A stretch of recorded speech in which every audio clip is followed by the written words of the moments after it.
I did everything right and they indicted me. And I don't know what the I'm doing. Antifa!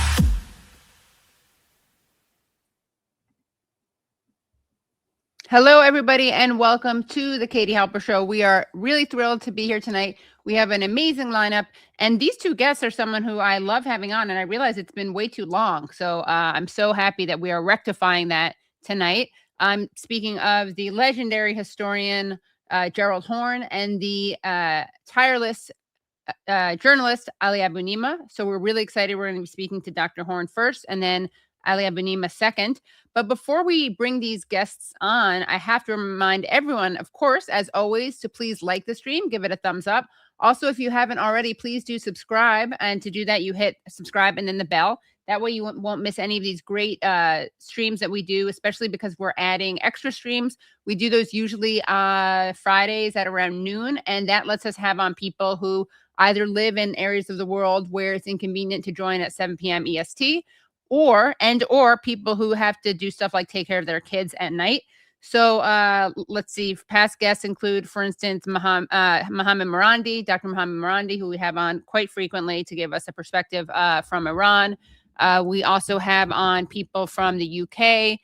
We'll also be having on soon Adam Johnson, who wrote this amazing book on how the media sold the Gaza genocide. And he's based in the States, but has nighttime obligations. So I don't think I'm revealing anything too personal there. And also, please do, if you haven't already, please do become Patreon supporters at patreon.com/The Katie Halper Show. Again, that's patreon.com/The Katie Halper Show. And that is a great way to support the show, get bonus content. If you can afford to do it at the $5 a month level, then you get extended interviews, bonus content, early reviews, behind the scene things. And if you can't swing it, you can still make the show happen by becoming Patreon supporters at the $1 a month level. So that is $12 a year.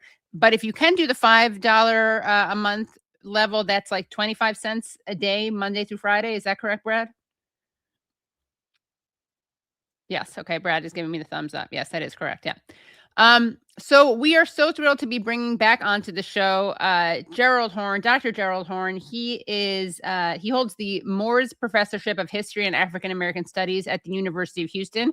He's the author of over 40 books, including most recently The Counter-Revolution of 1893, The Hawaii Coup and the Roots of U.S. Imperialism in the Asia-Pacific Basin, and the forthcoming book, The Long Detour, The Sino-Soviet Split and the Rise and Fall of U.S. Imperialism. He's also a contributing editor of Political Affairs. So welcome back to the show, Dr. Horne. Thank you for inviting me. Of course. It's always a pleasure. And as I was complaining before, the hardest thing about having Dr. Horne on is that he's so prolific and expert in so many areas that I just have to figure out what of the thousands of things I could ask him about, I will be asking him about. So we've whittled it down to some very fascinating topics. But to kick it off, I just wanted to ask you if there's anything right now that you feel like you want to talk about, anything that happened recently, anything that you want to make sure we get to before we start. I start questioning you. Well, sorry. The burning issue, obviously, is the meeting in Beijing as we speak between President Putin and President Xi Jinping, following hot on the heels of Mr. Trump's 2-day venture in the People's Republic of China. I think that it's important for our audience to recognize that this small planet is undergoing a major transition. It's not premature to suggest that China's in the passing lane and the baton of global leadership is being passed to Beijing. Oftentimes, there are those who wonder what was the most significant and profound blunder in U.S. foreign policy. You hear about the Iraq invasion of 2003 under President George W. Bush. Many have raised February 28th and this disastrous attack on Iran.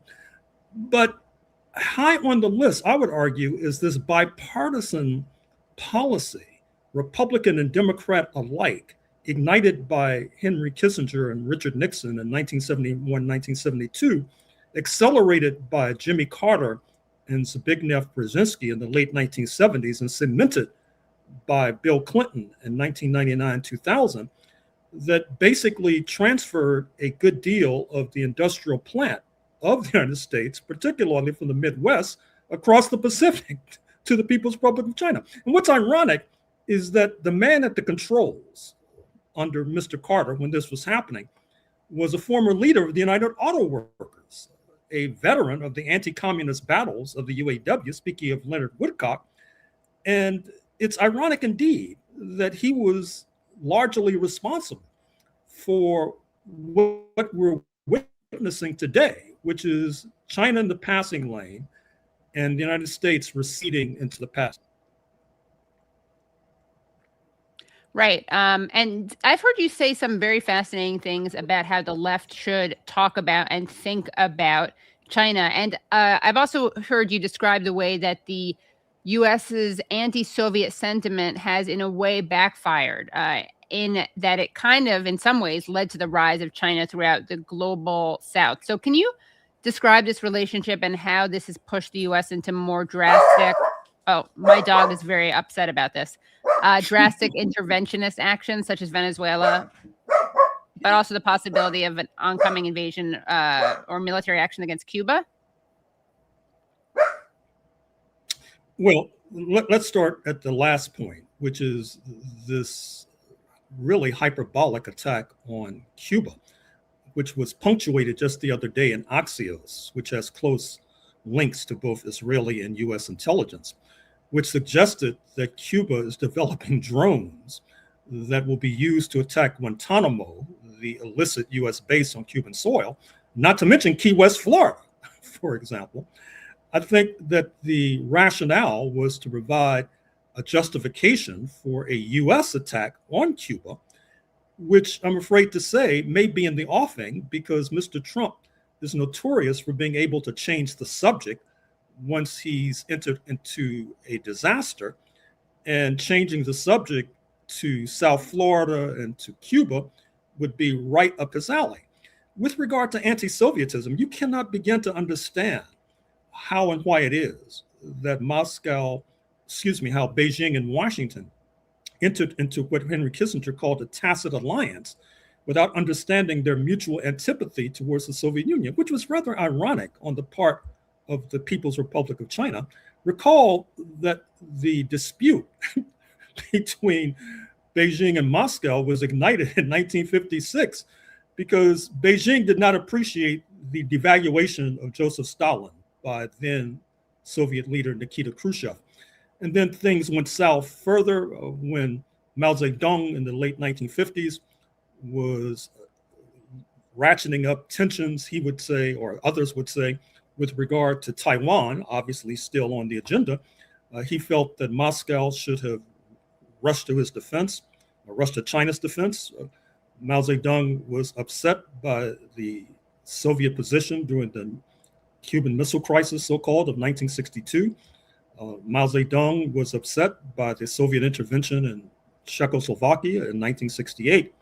And so this was a very interesting and intriguing relationship, because at one point, if you look at Kissinger's papers, which was I was doing last week, he says how much of a burden it was in the 1970s to be simultaneously pursuing a policy of détente, or peaceful coexistence with the Soviet Union, while having a tacit alliance, his term, not mine, with Beijing, while at the same time, Beijing was denouncing both Moscow and Washington for supposedly colluding against China. And I'm afraid to say that many of our friends on the left in the United States were taken in by this charade. And in fact, an essential chapter in this book I plan to write, and will probably be published next year, will be how many of our Black nationalist friends were quite taken with Maoism, how many of our friends on the left were quite taken with Maoism. I'm not sure if you're old enough to remember the New York-based publication, The Guardian, which got its start in the late 1940s as a sort of popular front left-leaning newspaper, but has since taken over by Maoists in the 1970s and really spouted that line consistently. And it wasn't just it wasn't just the Guardian. I'll be reciting many names in the book, but don't worry, because people don't read nowadays, and so unless you mention them in a podcast, right, it's usually ignored. So the Guardian, not just the British outlet, but there's another Guardian that you're saying was taken over by Maoists. Interesting. Oh, absolutely. I didn't know about this. And to be fair, this gray hair is not a dye job, by the way. And so I was around in the 1970s when a lot of this was taking place.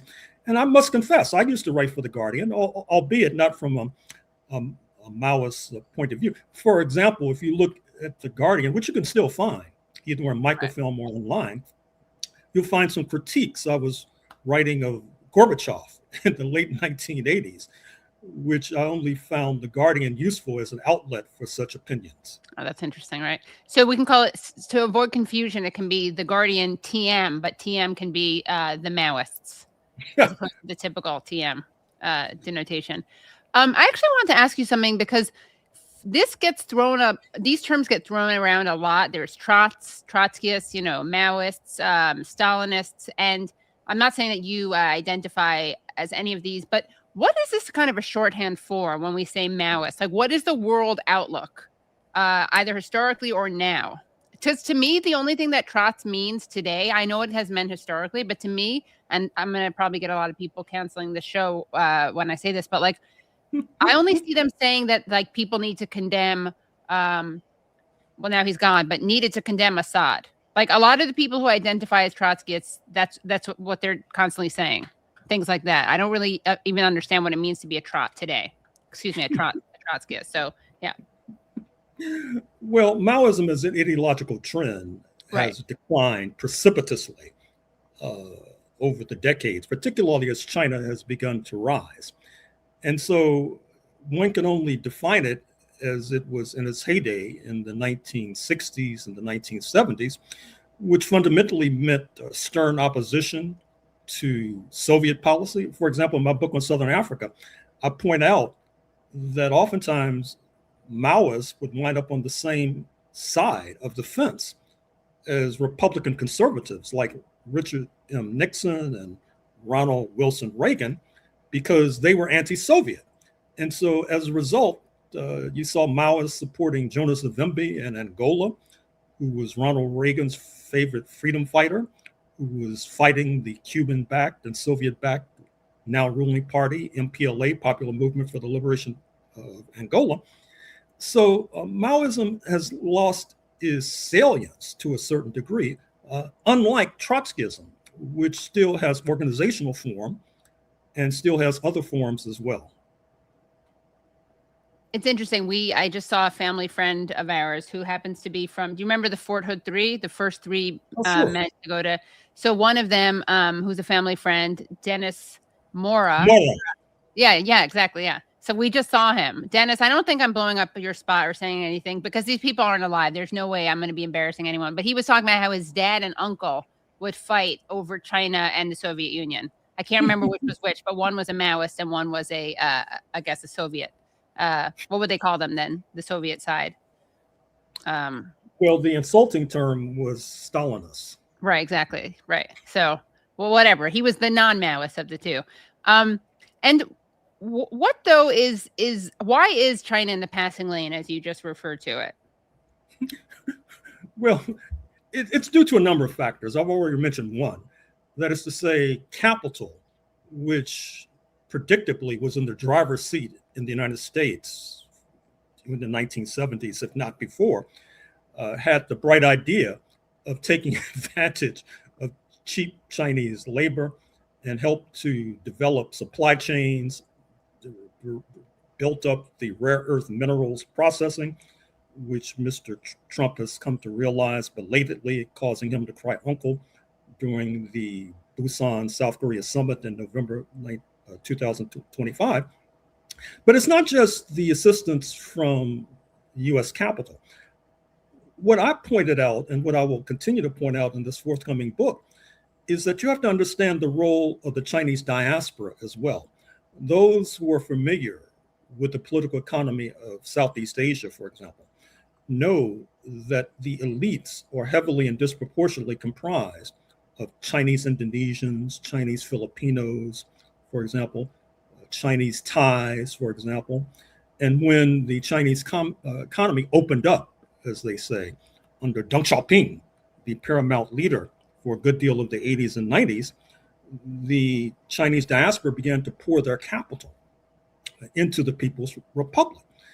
And I should not as well neglect the hardworking Chinese masses, which, by the way, you kindly mentioned my book, The Counter-Revolution of 1893, which has a lot of history about the Chinese Hawaiian population and the Chinese American population on the Pacific coast in particular.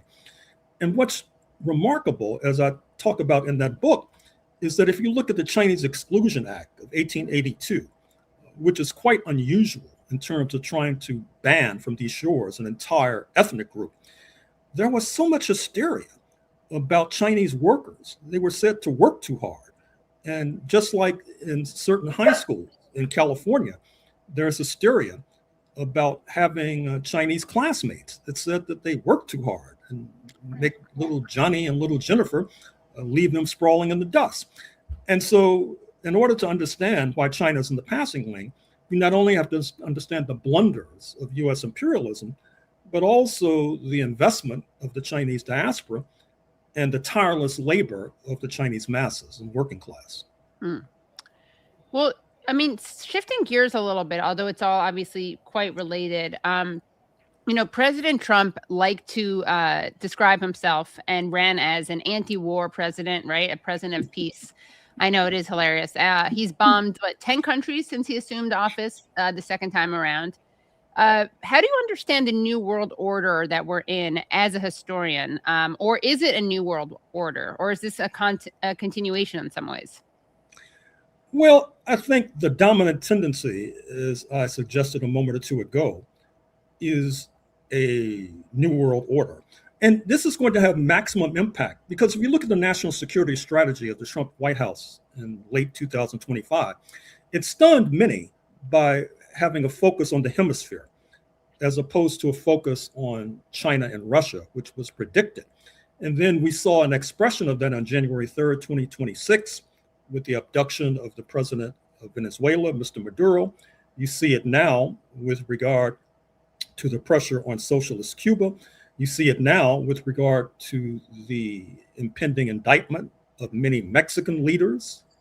There's going to be enormous pressure on Mexico, and we should never forget that a good deal of U.S. territory was actually purloined from Mexico in a war of aggression from 1846 to 1848, including the largest and most complex and prosperous state, speaking of California. But it's not just the hemisphere that's going to face a new international situation. I'm not sure if the folks in the European Union recognize that Mr. Trump plans to go after them hard. You saw a premonition of that with regard to the We Need Greenland campaign, which put pressure on Denmark. You see it in the slanging match between Chancellor Merz of Berlin and Mr. Trump, where Mr. Merz said he would not advise his children to go to the United States right now. And so the European Union faces a real dilemma because on the one hand, they have this conflict with Russia to the east. On the other hand, they're going to have to confront, according to Mr. Trump, Washington to the west, while all the while China is eating the lunch of both Washington and Brussels. And I think that helps to underscore why it is that you've had these rumblings in Brussels about having some sort of concord with Moscow, because two front wars rarely end well. Right. Well, I actually want to ask you about another area that gets neglected, and you've pointed out how much this gets neglected. But before I do that, actually, just one more question more directly related to this. So, you just mentioned your book on Hawaii, and so you could say that the U.S. forced imposed their takeover of Hawaii over a mix of business interests and imperial ambitions. And you can see that also in the case of Venezuela. and Trump's Don Roe ambitions. And I want to show actually a recent post, a Truth Social post by Trump, where he describes Venezuela as, quote, the 51st state. So there you have it, Venezuela as the 51st state. And this is a sentiment he reiterated during a phone interview with Fox News's John Roberts. Let's see, do we have that? We don't have that phone interview. We just have the dynamic radio. I don't believe so, No, Katie. yeah. And I just realized, because as you said, this is a Truth Social post here, but then this was reposted onto Twitter by the official White House account. That's a good way of them to maintain their distance. Yeah. He's not officially on it. He stays on Truth Social. The art of the deal. He's a savvy businessman.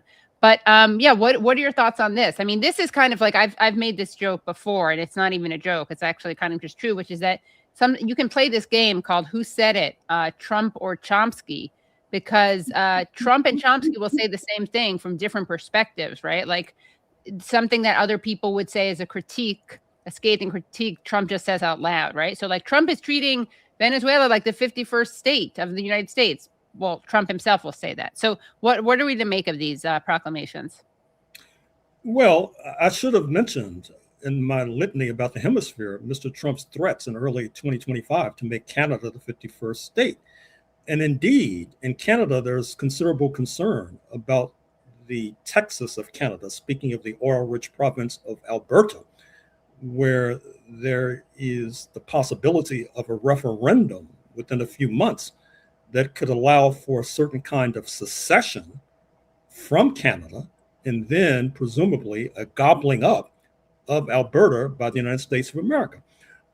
Mr. Trump, an old real estate man, obviously still has a hankering for grabbing real estate, which also helps to explain his pressure on Greenland. And you might have seen the article in the New York Times today, the negotiations with the Greenlanders and Denmark, where the United States is putting forward very aggressive demands with regard to Greenland, ruling out, in a sense, any meaningful Greenland sovereignty, because, of course, now it's a colony of Denmark.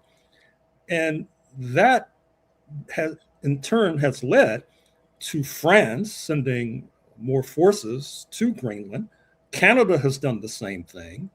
And this is part of the ratcheting up of tension between the European Union and the United States of America. Now, like many sane individuals, I'm looking forward to a setback for the Republicans in November 2026, not to mention 2028. But if that leads to a resurgence of Democrats who will then try to reclaim and restore the old foreign policy of trying to pressure Russia and China simultaneously, there lies disaster of a rare sort.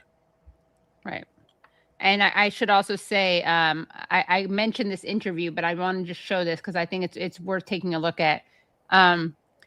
So according to an interview with Fox News's John Roberts, Trump said that he's seriously considering, quote, seriously considering making Venezuela the 51st U.S. state, end quote, adding there is $40 trillion in oil there, and, quote, Venezuela loves Trump, end quote.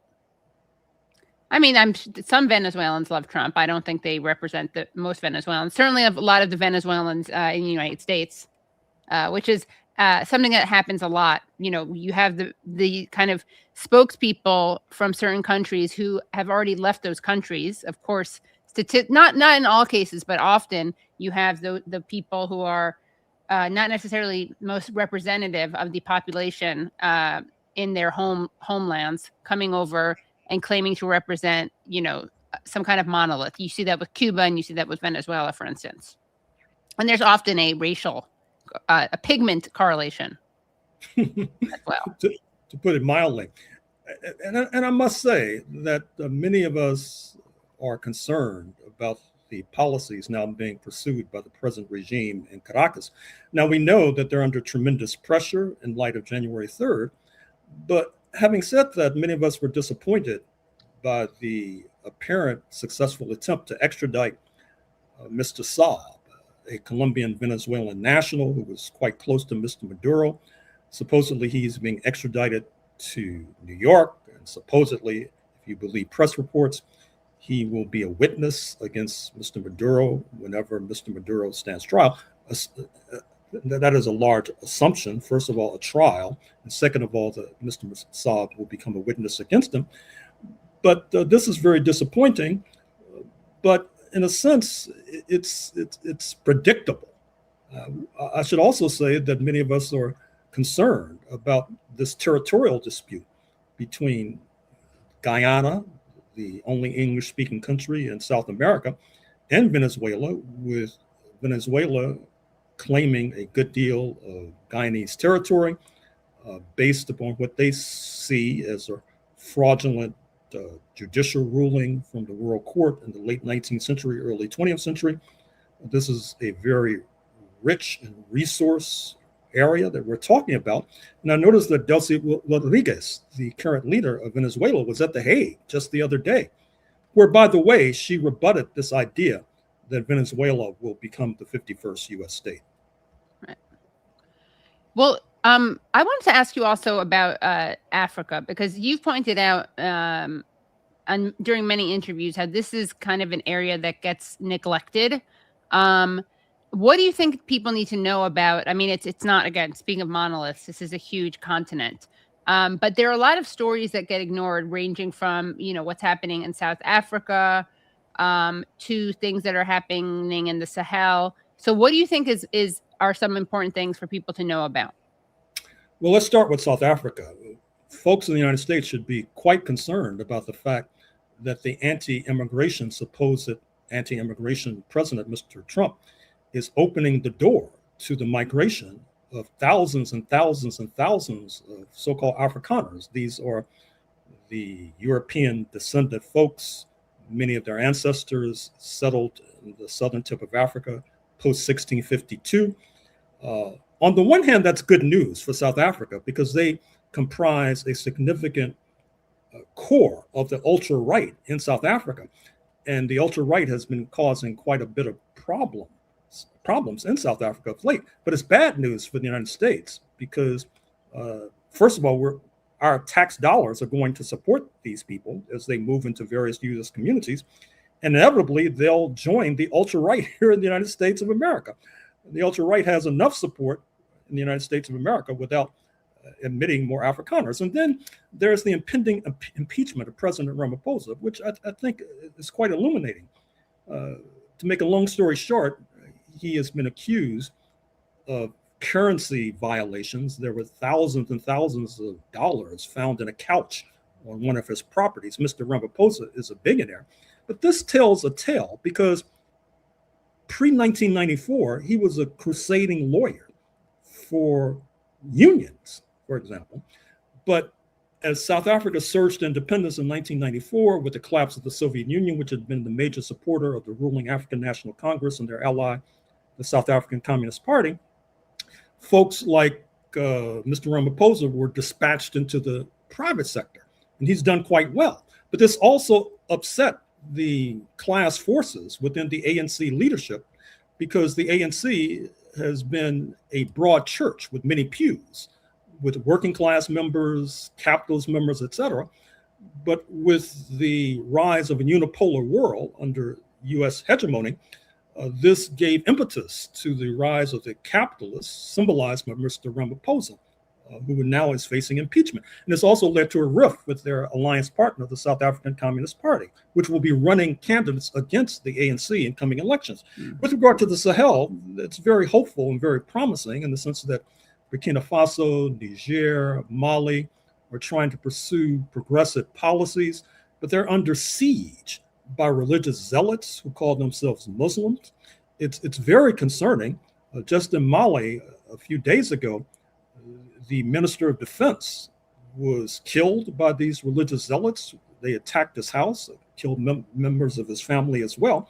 And then there's the Horn of Africa, where you see that the Israelis— no relation.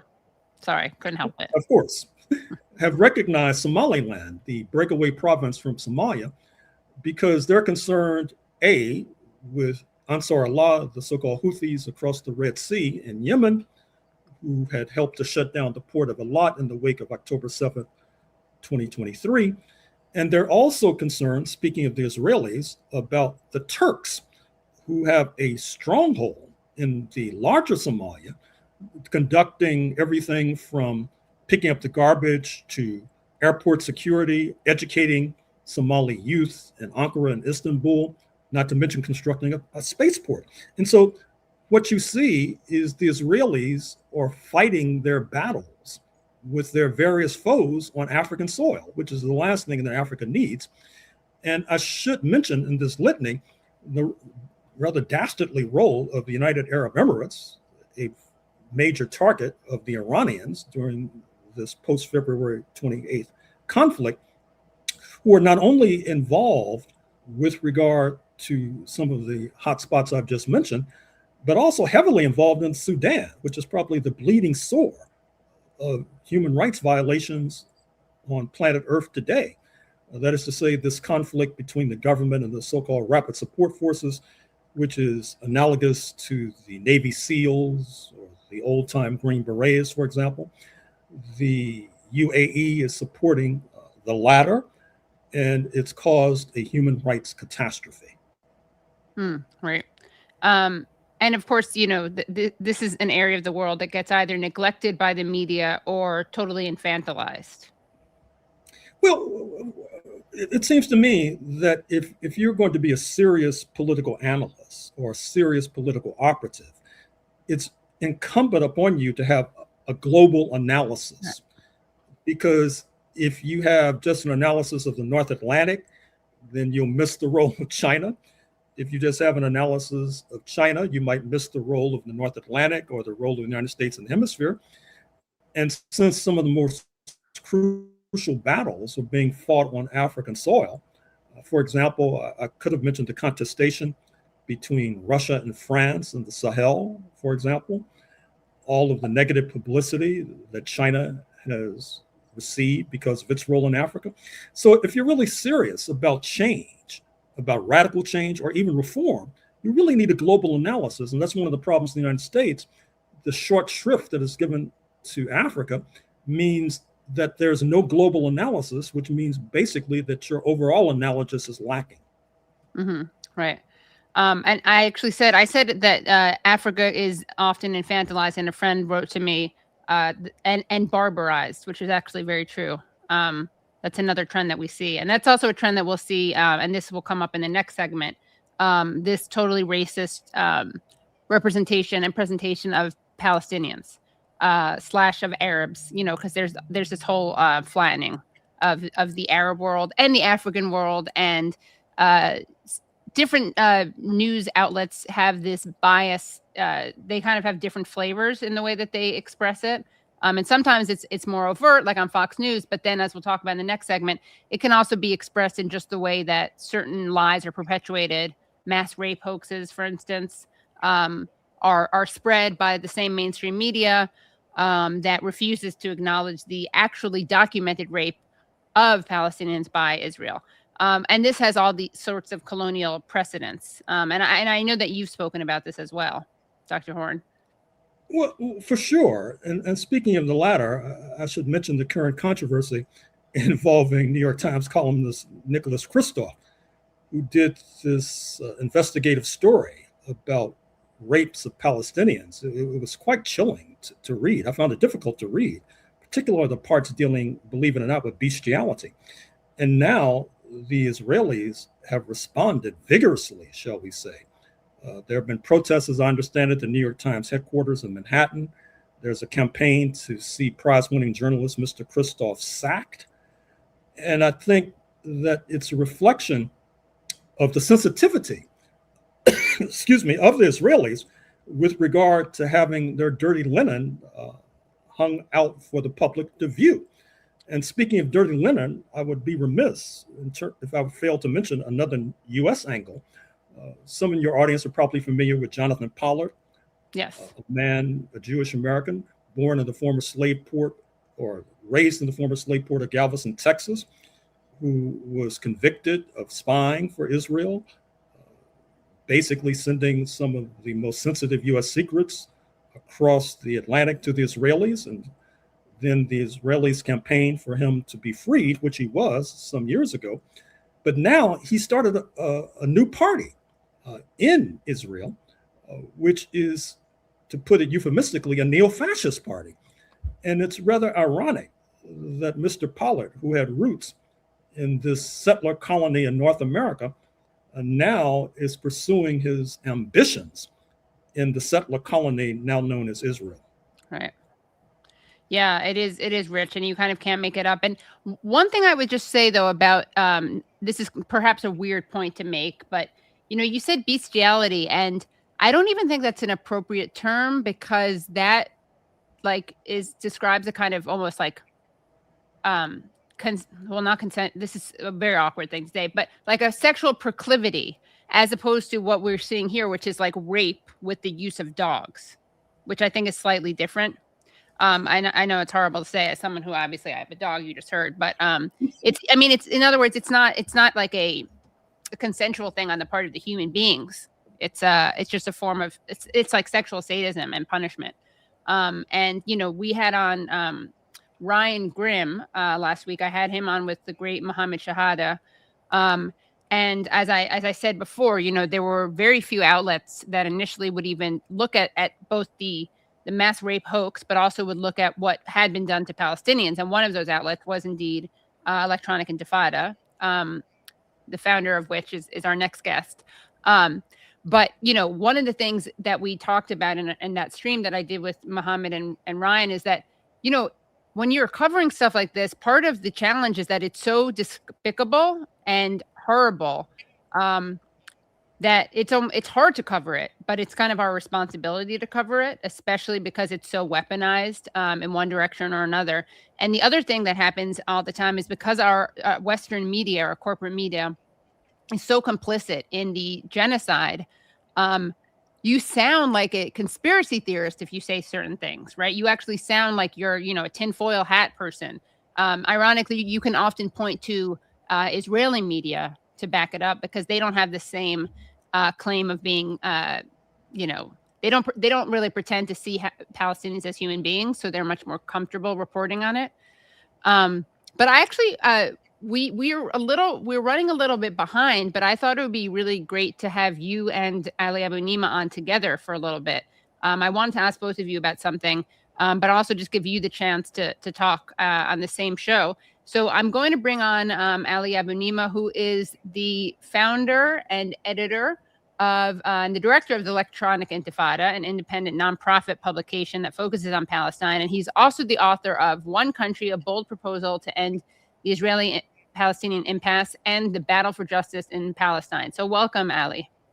Hi, Katie. It's very nice to be back with you. It's been a long time, and that's my fault, because you've asked me so many times, and I'm grateful we could finally make it work. And it's always a pleasure to listen to Professor Horne, and even more so to be with him in the same space right now. Yes, you guys are a very formidable team. I don't know if you've ever been on a show together. Have you guys been on a show together before? Or I don't think so. Okay, great. Yeah. I don't think so, but I feel like I have, because I listened to Professor Horne's deep knowledge and analysis very regularly on various channels. Yeah. Well, so thank you, both of you, for coming on individually. And I'm also very excited that we're starting this. I get to present you guys to each other in real time, virtually at least. I wanted to ask both of you if you could respond to something that I saw. And I know that, Ali, we talked about this, and is it even worth responding to such overt shills? But I feel like I have to take advantage of having both of you and your various respective expertise to show some comments from Van Jones, who used to, I know, exactly, right. I don't even need to ask anything else, but we could just end the show there and we'll be laughing for like the next hour. But he used to present himself as a leftist, and he's now in the service of kind of woke washing Israel. And we've seen this before. We've seen the pinkwashing of Israel as a, oh my gosh, this one, what Brianna Wu just talked about it. Oh, I'll get these later. She said something about how she couldn't go to Gaza because she's trans. And then the great Margaret Kimberly responded to it. And I think one of the funniest things in the entire exchange was seeing Brianna Wu describe Margaret Kimberly as like her colleague in the Democratic Party, as if Margaret Kimberly would ever describe herself that way. But we now see an attempt on the part of people like Van Jones to present Israel almost as part of a racial justice project. And I wanted to read a tweet that comes from Van Jones. And of course, Van Jones earlier famously said, talked about dead babies in Gaza and got a punchline for that on Bill Maher. But yes, I do have. Let's take a look at this Van Jones thing, and then maybe we can actually go to the Brianna Wu thing, because Nate just sent me that tweet. But here's the Van Jones thing. So Hasan Piker says the designated terrorist organization Hamas is 1,000 times better than Israel. His statement outraged many who now just want to write him off. That's a mistake. He has a massive audience and is emerging as one of the major voices of his generation. Those of us who disagree owe him and his audience a real argument. Okay, here's the relevant part. And here's mine. And my position doesn't come from ignorance about oppression. For a big chunk of my life, I was a grassroots activist because of the pain of my own people. During those years, I was lucky enough to learn from elders who had been in the Black Panther Party and SNCC in the ANC. These were people who had to choose whether to pick up the gun and how to use it if they did. They taught me this. Even in armed struggle, there are principles. No women, no children, no rapes, no kidnapping. Mandela held that line. Amilcar Cabral held that line. You don't become what you're fighting. Hamas fails that test. They are not fighting for more freedom for Palestinians. They're fighting for less. They want theocracy, not democracy. And their means, they don't use principled armed struggle, hitting military targets. They use terrorism, targeting civilians. The vast majority of Americans, including those who sympathize with the Palestinian cause, reject terror tactics. Reasonable people would agree on 3 principles: secure homelands for both peoples, no hatred for Jews or Muslims, and protection for all civilians. Hamas's approach undermines all 3. That's the conversation Piker's audience deserves, not name calling. And then he also released a video, and in the video he talks about how, Hamas, to the extent that they haven't killed more innocent people, Hamas, that's only thanks to the Iron Dome, that they would love to kill more innocent people. So I wanted to hear both of your responses to this, ranging from like what he says specifically about Hamas, but also the way he tries to situate this in the tradition of the Black Panthers, SNCC. And note that it's not like he says in the video or in this comment anything about Israel. Like, it's not even like he's criticizing Hamas from the perspective of obviously Israel's a lot worse. I mean, there's none of that. It's just straight up, this is what's wrong with Hamas. And in the video, it's interesting to note that he says that something like Hamas kills innocent people and Israel occasionally accidentally does the same. Yeah, Israel has accidentally killed tens of thousands of children. I mean, almost every line of that is a lie. And I don't know how useful it is for us to sort of go through and refute it line by line. I'll say a couple of things about it, but I think we have to step back first of all and recognize the big picture of what is going on here. Van Jones is the lowest type of Democratic Party swamp creature, and that's the context for this. And the Democratic Party is in a situation where its base is 85-90% horrified by the genocide Israel is perpetrating and does not support Israel.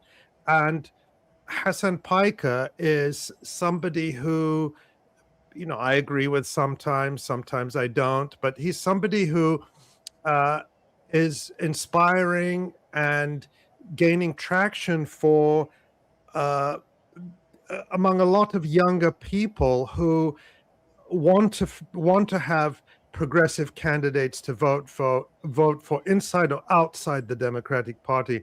And that's a real danger to the Democratic Party establishment, that the party might become popular with young people and progressives or left-wingers might start winning primaries. So they have to move shills like Van Jones very quickly to try to kill that enthusiasm and discredit anybody who's capable of mobilizing excitement and enthusiasm among a progressive base, someone like Hasan Piker. That's the big picture here. And I don't think that rhetoric is going to work. I think it will probably please whoever pays Van Jones's bills, but it's not going to impress anyone. These utter lies, which everyone knows after 3 years of live stream genocide, is a complete reversal of the truth. Hamas did not, in fact, target children on October 7th or civilians. Yes, about 34 Israeli children were killed on October 7th. That's 34 children too many in any circumstances, but there's no evidence children were deliberately targeted. The only baby that was killed on October 7th, the only Israeli baby, was a baby called Mila Cohen, and she was killed by a bullet that went through a door. A very tragic circumstance, but obviously whoever fired the bullet did not target her because they couldn't see through the door. That was the only baby. There were no beheaded babies. There were no burned babies. I know we're going to talk about it later, but there were no mass rapes. There were no rapes. As far as we know, there's no evidence of even a single rape. So this is racist, colonial rhetoric that we've heard before that paints a people struggling for their liberation against a colonial occupier as savages, as barbarians, as people who lust for the white settler woman. And to come from a black man in particular is disgusting, particularly one who claims that he is, invoking the spirit of Nelson Mandela, whose great autobiography, The Long Walk to Freedom, I have on the shelf behind me and I've read very carefully. And there's actually a line in The Long Walk to Freedom where Nelson Mandela defends what he calls terrorism. He uses the word and he defends it. And he says in the book, he says that it is the oppressor, not the oppressed, who define the terms of the struggle. And if the oppressor uses violence, the oppressed have to respond with violence. And he describes the strategy of Umkhonto weSizwe, the armed wing of the African National Congress, in the book. And he says our strategy was to use sabotage, in other words, to target infrastructure, military patrols, electricity poles, and this sort of thing, in an escalating strategy of violence against the US-backed white supremacist apartheid regime in South Africa, the Democratic Party-backed regime as it was through many decades. And he says that if sabotage didn't work, we were prepared to escalate to terrorism. That's what Nelson Mandela wrote. So clearly, Van Jones knows little or nothing about Nelson Mandela and the history of the armed struggle across Africa to liberate the continent, an ongoing struggle, by the way, from US-backed and Democratic Party-backed imperialism. And the Palestinian people are engaged now in a struggle for liberation against Democratic Party-backed Israeli apartheid and genocide. Wow, very well said. Dr. Horne. Well, in the interest of brevity and hearing more from Comrade Ali, I'll be brief. But I think all we need to know about Van Jones is that in 2021, he received the so-called Civility Award from Jeff Bezos, awarding him $100 million, and which automatically catapults him into the highest ranks of the 1%, or perhaps the 0.0001%. And when you're at that elevated level, you are expected to observe certain norms. And that's how we should see that social media post that you just recited. I should also say that it's ironic that he cites the ANC in light of the fact that the apartheid regime had close relationships with Israel. Some of you may recall the dulcet tones of Abba Eban, the former Israeli foreign minister, who had roots in apartheid South Africa, who was a frequent guest on PBS and US news programs when I had less gray hair than I have today. Not to mention the fact that if you look at the history of the Black Panther Party and SNCC, both organizations ran aground, not least because of pro-Zionist interference. That is to say, both sought to collaborate with the Palestinians, both issued statements and actions in support of Palestinian self-determination, which outraged the Zionist lobby here in the United States. I'm afraid to say that their outrage trickled down to the, quote, grassroots, or perhaps the AstroTurf roots, and it helped to send both organizations over the cliff.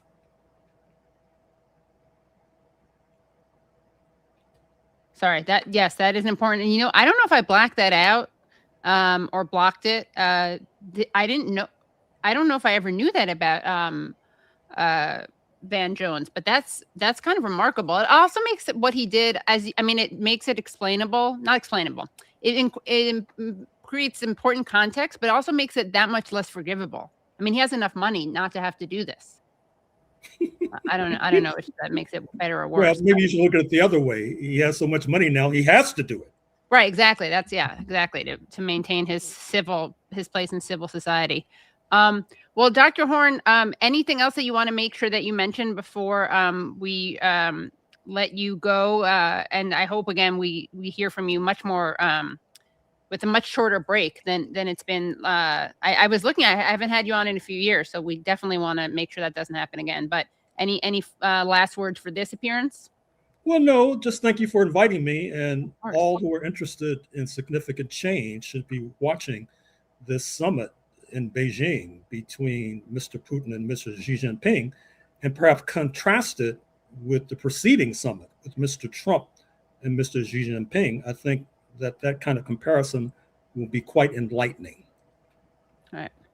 Well, thank you so much. Thank you so much, Dr. Horne. And I'll have to do another show where I have you and Ali on for longer. Good luck to both of you. Thank you. That would be a pleasure. Thank you. Great. Thank you so much. Oh, so thank you again so much. It's great to see you. It has been so long. And you guys at Electronic Intifada do such amazing work. And, there's really no reason or justification for not following. So everyone should be following Electronic Intifada. And you stream. What is your stream schedule? You stream every Thursday. Every Thursday at noon Eastern time. We're live. Hosted by myself, my colleague Nora Barrows-Friedman, who you know, of course. We have our colleague Asa Winstanley and John Elmer, who does the incredible resistance report. You'll get analysis of the videos from all the fronts, of course, from Gaza during the active fighting by the resistance, Lebanon right now, and all during the Iran war. And our colleague Tamara Nassar, and we are the live stream team, but of course there's a much bigger Electronic Intifada team that we're just a subset of, who I'm very proud of. So every Thursday, the Electronic Intifada on YouTube, on Twitter, on Facebook, and of course at electronicintifada.net, and you'll find all of the incredible stuff on our channel. So I hope people who don't know will check it out. Great. Yes, it's really indispensable. And before we move on to your report, I do just want to show, because I brought up the Brianna Wu thing, and I know in some ways we shouldn't even be giving these people any oxygen, but I think it's important to just kind of look at the various ways that, like we were saying, people try to pinkwash Israel. So Brad, can we show that tweet that Nate found? So Brianna Wu tweeted out when I was Israel. That's a good Freudian slip for someone who's basically tried to become the face of Israel. But when I was in, I believe she means when I was in Israel, I didn't go to Hebron. which is a city controlled by Palestinians. My fear was that I'm just famous enough to get recognized. First of all, I hate to say this, but I don't think you are. But to get recognized. I honestly hadn't heard of this person before you sent me this tweet before the show. But maybe the population of Hebron in the West Bank have. I, who live in the United States, had never heard of this person. Right. It would be really funny if she had a huge fan club in Hebron. So that's how you say it, Hebron? Yeah, Hebron. Okay. In Hebron. But my fear was that I'm just famous enough to get recognized and that a Palestinian mob would murder me for being trans. It is mind-blowing to me that trans people cannot recognize the people that fought with us for LGBT rights are our friends, and the terrorists that throw trans women off roofs are not. She was also very mad that she had attended Black Lives Matter protests and was getting criticized by people like Margaret Kimberly. Yeah. Well, the first thing to say is that 2010 called and it wants its pinkwashing tweet back, because the talking points there are classic Israeli pinkwashing. And this is a strategy that tries to make Israel attractive to progressive people or people on the liberal or left spectrum of politics by saying, you know, Israel is all the things we identify with. It's pro-gay rights, it's pro-women's rights, it's a progressive place. They're like us, whereas the Palestinians are barbaric, Jew-hating, gay-hating savages. And this meme of Palestinians throw gay people or LGBTQ people off the roof is an old meme with no basis whatsoever in reality. And there was a whole slew of this pinkwashing in that period in the mid 2010s, and eventually it kind of fell apart. But maybe there's a desperate effort to revive it now, and it involved typically completely false claims. For example, one false claim is that I saw often at the time and debunked that that you get the death penalty or it's illegal to have same-sex relationships in the West Bank and Gaza, when in fact there has never been a law, and there is still no such law in the West Bank or Gaza Strip, outlawing same-sex relationships. That doesn't exist. There is no judicial punishment for that. In fact, in 2015, I got the Associated Press, no less, to issue a correction where they had to withdraw that claim. Whereas by contrast, until the 1970s, I believe it was illegal, homosexuality was illegal in Israel. Now, in Palestinian society, of course, there are different views about this, and it's a conservative society in many ways where people would not be open about their homosexuality or their heterosexuality. What do I mean by that? It's not as if people will be open, men and women will be openly dating any more than those things are regulated by social codes and norms, which is the case in every society, including, by the way, in Israel, where you have religious communities and strictures, and the United States, where we see a major move. Of course, we saw in the United States, it was only in the early 1990s that the Supreme Court overturned the law in Texas, which I believe it was the early 90s that overturned the law in Texas outlawing homosexuality. And even to this day, we see conservative movements trying to reverse same-sex marriage and so on. So the idea that Palestinians and more generally Muslims and people in the Arab world are uniquely barbaric, and someone like Brianna Wu is super safe in America but in danger in Palestine is just not based in any reality. It is, again, this effort to portray Palestinians as barbarians and Israel as civilization. When it is, to this day, you would not know this from Brianna Wu, but there is no same-sex marriage in Israel. Not only that, there is no, you cannot marry someone of a different religion in Israel. Okay. Right. Not only is there no gay marriage, which she would presumably, I don't know if I don't want to disrespect them. I believe it's she. Okay, that she would presumably support. That does not exist in Israel, but they don't even have legal marriage between people of different religions. Right. Which is why you have to go to Cyprus or something if you want to get married. Correct. And that's not unique, by the way. That's a situation, for example, that exists in Lebanon, because these sectarian systems were actually set up by British colonialism and continued.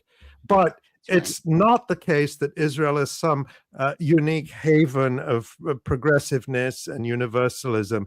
On the contrary, it's the most genocidally racist country on earth. Right. Well, it's interesting that you brought this up. I didn't plan to show this, but I just remember that I had shared this with you. So I'm just going to screen share since I didn't get it to you ahead of time, Brad. So I thought this was fascinating. Speaking of marriages between people of different religions. So here we have Yosef Haddad. I don't know if he's Christian or Muslim, right? But he is in a relationship with the great Emily Schrader, who is an American-Israeli spy, basically. She herself links herself to different intelligence ops. And of course, Jake Tapper thought it would be literally a good idea to have Emily Schrader on to talk about what people on the ground in Iran were going through. And she, of course, said, not surprisingly, that they were really happy that there were regime, quote unquote, regime targets being blown up. But by regime targets, they mean school children. Yeah, right? Exactly. Right. Yeah. School children or bridges or whatever that they want. And I mean, it is so unbelievable to have someone, an Israeli American who lives in Israel, give voice to what people in Iran are thinking. I mean, it's such bad propaganda but it's no surprise because Jake Tapper is such a bad propagandist. But I thought it was so stunning that Emily Schrader, who's on Piers Morgan all the time, which is less surprising, but not less surprising, it goes with the territory because those are always debate shows. But to have her on, the fact that CNN would have her on to talk about what's happening in Iran, this is her boyfriend who she can't marry. And here he is appearing. I'm here together with Major A, the commander of Force 100, who can finally smile under the mask because justice has come to light. This is one of the rapists, the State Teman rapists. Yeah. And it's amazing that Jake Tapper thinks it's appropriate not only to have Emily Schrader on, but as I just tweeted, the boyfriend of Israeli-American journalist Emily Schrader, who Jake Tapper had on his show the other day, poses with an Israeli soldier caught on video gang raping a Palestinian. Care to comment, Jake Tapper, since you care so much about rape? There's obviously no comment from there. But to me, that's just a stunning example of the total double standard, the impunity and the complicity in this systemic rape culture that exists in Israel. So I guess with that as a segue, I want to ask you about this incredible response that you takedown that you issued, a takedown of the newest iteration of the recycled Hamas mass rape hoax. They had released a report called Silenced No More, and it was released by the Civil Commission, and it was 300 pages long. Here is the image of it. Silence No More, sexual terror unveiled. That Orientalist trope. Right, exactly. Yeah, I didn't even think of that. You're right. Sexual terror unveiled: the untold atrocities of October 7th and against hostages in captivity. So it's an excellent piece. We will link to it. Not this piece, not the report, your piece. What can you tell people about this? Well, since October 7th, Israel came out with this narrative that Hamas carried out atrocities on October 7th, and one of the main ones was systematic mass rape of Israeli women and men, and that this was organized, it was deliberate, it was, rape as a weapon of war, and they've had countless claims about this from the beginning, and this gained traction, and you had people like Hillary Clinton coming out and endorsing it. Sheryl Sandberg, billionaire former Facebook executive, made this film called Screams Before Silence. And then, before that, in December of 2023, so like 2 months into the genocide, the New York Times published this big piece by Jeffrey Gettleman and Anat Schwartz and Adam Seller called Screams Without Words. And it was supposedly, they had spent weeks doing research. They spoke to 150 people, and this was supposed to be the definitive proof that rapes had taken place on October 7th.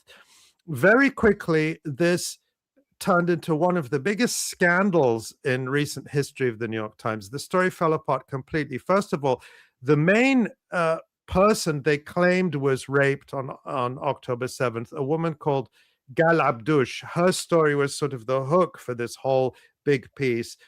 Her family came out and denounced the story and said, we absolutely repudiate this. There is no way she was raped. She was killed, very tragically for that family. But we were speaking to her literally moments before she was killed, and she had not been raped or attacked. And the New York Times never told us that they were going to present her this way. We thought it was a story about October 7th, but we were never told it was about rape. So they completely repudiated it. Then it emerged, The Intercept, Jeremy Scale and Ryan Grimm did some reporting about this. It emerged that Anat Schwartz, this Israeli woman who had a history of really racist, genocidal, anti-Palestinian posting, had been hired by the New York Times to pursue this story. She had never been a reporter before, but what she did was actually what you would do as a good reporter. She called every hospital and rape crisis center in Israel and found that there was not one single complaint of rape from October 7th. Not one person had come forward and said, I was raped. And that's still the case to this day, with one exception I'll talk about in a moment. But nonetheless, the New York Times put out this Screams Without Words that became sort of the definitive story. And it was almost every story in it fell apart. And it just became a complete scandal. But the claims kept getting recycled. Sheryl Sandberg then recycled them and added more fake claims in her film Screams Before Silence. I'll give you one example that is almost funny if we weren't dealing with such horrific claims and horrific context. Ali, I have to go off screen for a second because I have to shut off the air conditioning. So I'm going to remove myself, but I'm listening. Okay. So I'll just keep going. Yep. All right. Well, I'll have you back on soon, Katie. Thank you for joining the show. So one of the cases that Sheryl Sandberg had in her film was this guy called Rami Davidian, who claims he's this farmer from a kibbutz in the south. He claimed that on October 7th, he single-handedly rescued hundreds of Israelis from the clutches of Hamas terrorists, including he told this incredible tale of that he single-handedly and unarmed came upon a group of heavily armed Hamas terrorists who had tied an Israeli woman to a tree, and they were about to rape her, and he scared them off, and they ran away, and he rescued the woman and took her to safety. And these were obvious lies. We debunked them on the Electronic Intifada live stream in January of very soon after the film came out in April of 2024. And we said, these stories are impossible. And moreover, Rami Davidian has told different versions of the same stories. For example, in one story, in one version, he said that he simply shouted at the Hamas terrorists and they got so scared, they ran away. In another version, he said that he picked up a piece of pipe and beat them and attacked them, and the heavily armed terrorists with their guns ran away and released the Israeli woman. And we said at the time, this is complete nonsense. This can't be true, and it doesn't make any sense. Well, almost a year later, Israel's Channel 13, which is one of its major television channels, mainstream channel in Israel, produced an expose of Rami Davidian, and they concluded that practically every story he told was a lie from beginning to end, and that he was a grifter who had used these tales of heroism in order to get big speaking fees and donations. He went on international speaking tours to the United States, all over Europe. He was paid huge amounts of money, and he was completely discredited in Israel by Channel 13. And I want to give you a quote from what Channel 13's Raviv Drucker, he's one of Israel's main well-known investigative journalists. And this is what he said about Rami Davidian's stories. He said, "These are not slight exaggerations, mildly inflating the number of those rescued. Absolutely not. These are stories made up from beginning to end, hair-raising stories that never occurred." Now, you'd think that would be the end of it, right? But now, just a week or so ago, and this comes amid the furor, which I think you talked about with Gerald Horne, regarding Nick Kristoff's reporting on Israel's systematic and well-documented sexual torture of Palestinians. All of a sudden, this so-called civil commission report is published, and it is pushed very aggressively by all the mainstream media internationally, the New York Times, the Associated Press, CNN, the BBC, Canadian media, you name it, they're all pushing it. New report, comprehensive landmark report, documents Hamas's sexual atrocities on October 7th. And that's what I examined in my recent article. And the approach I took was to be open-minded. You have to be. This is a 300-page report with hundreds of footnotes. It took a long time to go through. And so my main question is there anything new? Because up until this report, so more than, almost 2.5 years, almost before we know it, be 3 years since October 7th, not one single complainant of a rape has come forward, living or dead. With the one exception I'll mention in a moment, not one deceased person is confirmed as having been raped. And that has not changed in the Civil Commission report. And when you look at what is the so-called evidence in this report, it is all the same debunked stories. So who is in there as the sources when you go through the hundreds of footnotes? Rami Davidian, cited repeatedly. The Gal Abdush story, the debunked Gal Abdush story from Screams Without Words, repudiated by her own family, is in there, buried in the footnotes, but mentioned in the text without the name. All of the atrocity tales from Zaka, the so-called Jewish rescue organization that originated the beheaded and burned babies and children's lies, that originated the atrocity story that went around the world of a pregnant woman whose belly was ripped open and the fetus torn out, a classic atrocity tale that never happened on October 7th, who told repeated lies that of rapes of children in various kibbutzes that never happened. And that's who this Civil Commission report is. And it didn't surprise me because, again, the head of this so-called Civil Commission is an Israeli woman, supposedly a legal scholar, called Kochav El-Kayam Levi. And she became prominent soon after October 7th. She announced this Civil Commission. A lot of governments thought it was an official thing. She was received by governments all over the world. She received funding from the Canadian government, from the German government, from all these organizations around the world.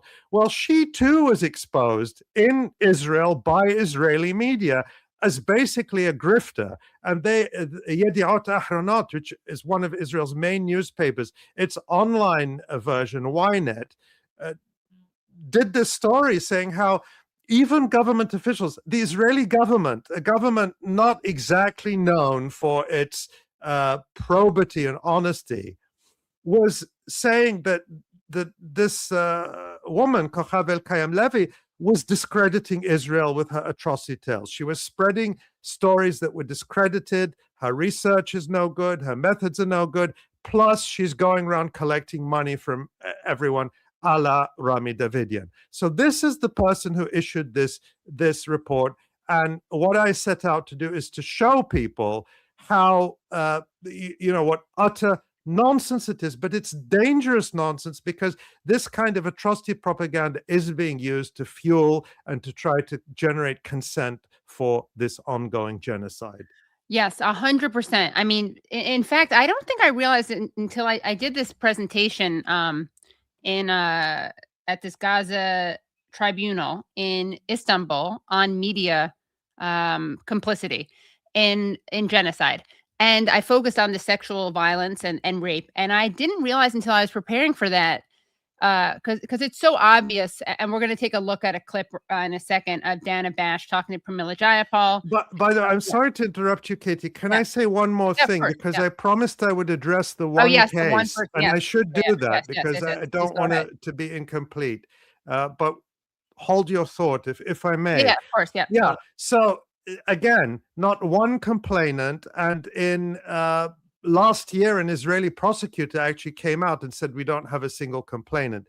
The only first-person testimony of somebody who says they were raped on October 7th, actually raped, because there is a distinction between sexual violence in general and rape in particular. I'm talking about rape here. There are others who claim various kinds of not so much sexual violence. I don't think there is a claim of sexual violence at all on October 7th, but there are several claims of sexual violence, but not rape, of Israeli captives who returned from Gaza. But as far as October 7th itself is concerned, there is one testimony, and this is a man known by the initial D, or Dalet in Hebrew, whose story was first emerged in July of 2024 in Israeli media, who claims he was gang raped at the Nova festival by a group of Palestinians. He made this claim in the context of suing the Israeli government for $137 million for failing to protect people on October 7th. As far as I've read from the accounts, there are no witnesses to this gang rape. And the civil commission report cites it as one of, in order to bolster its case. And it says that D's or Dalet's claims are supported by medical evidence. I discussed this in my article. So they say they're supported by medical evidence. So that makes it sound like a very credible claim. And they don't mention that he's suing the Israeli government. And that's probably why the Israeli government has never touted his claim, because if they say this is real, then they're out $100 million. So what Amnesty International also interviewed him. And when you look at Amnesty International's report about Dalet's claims, this is what they say. They say the following.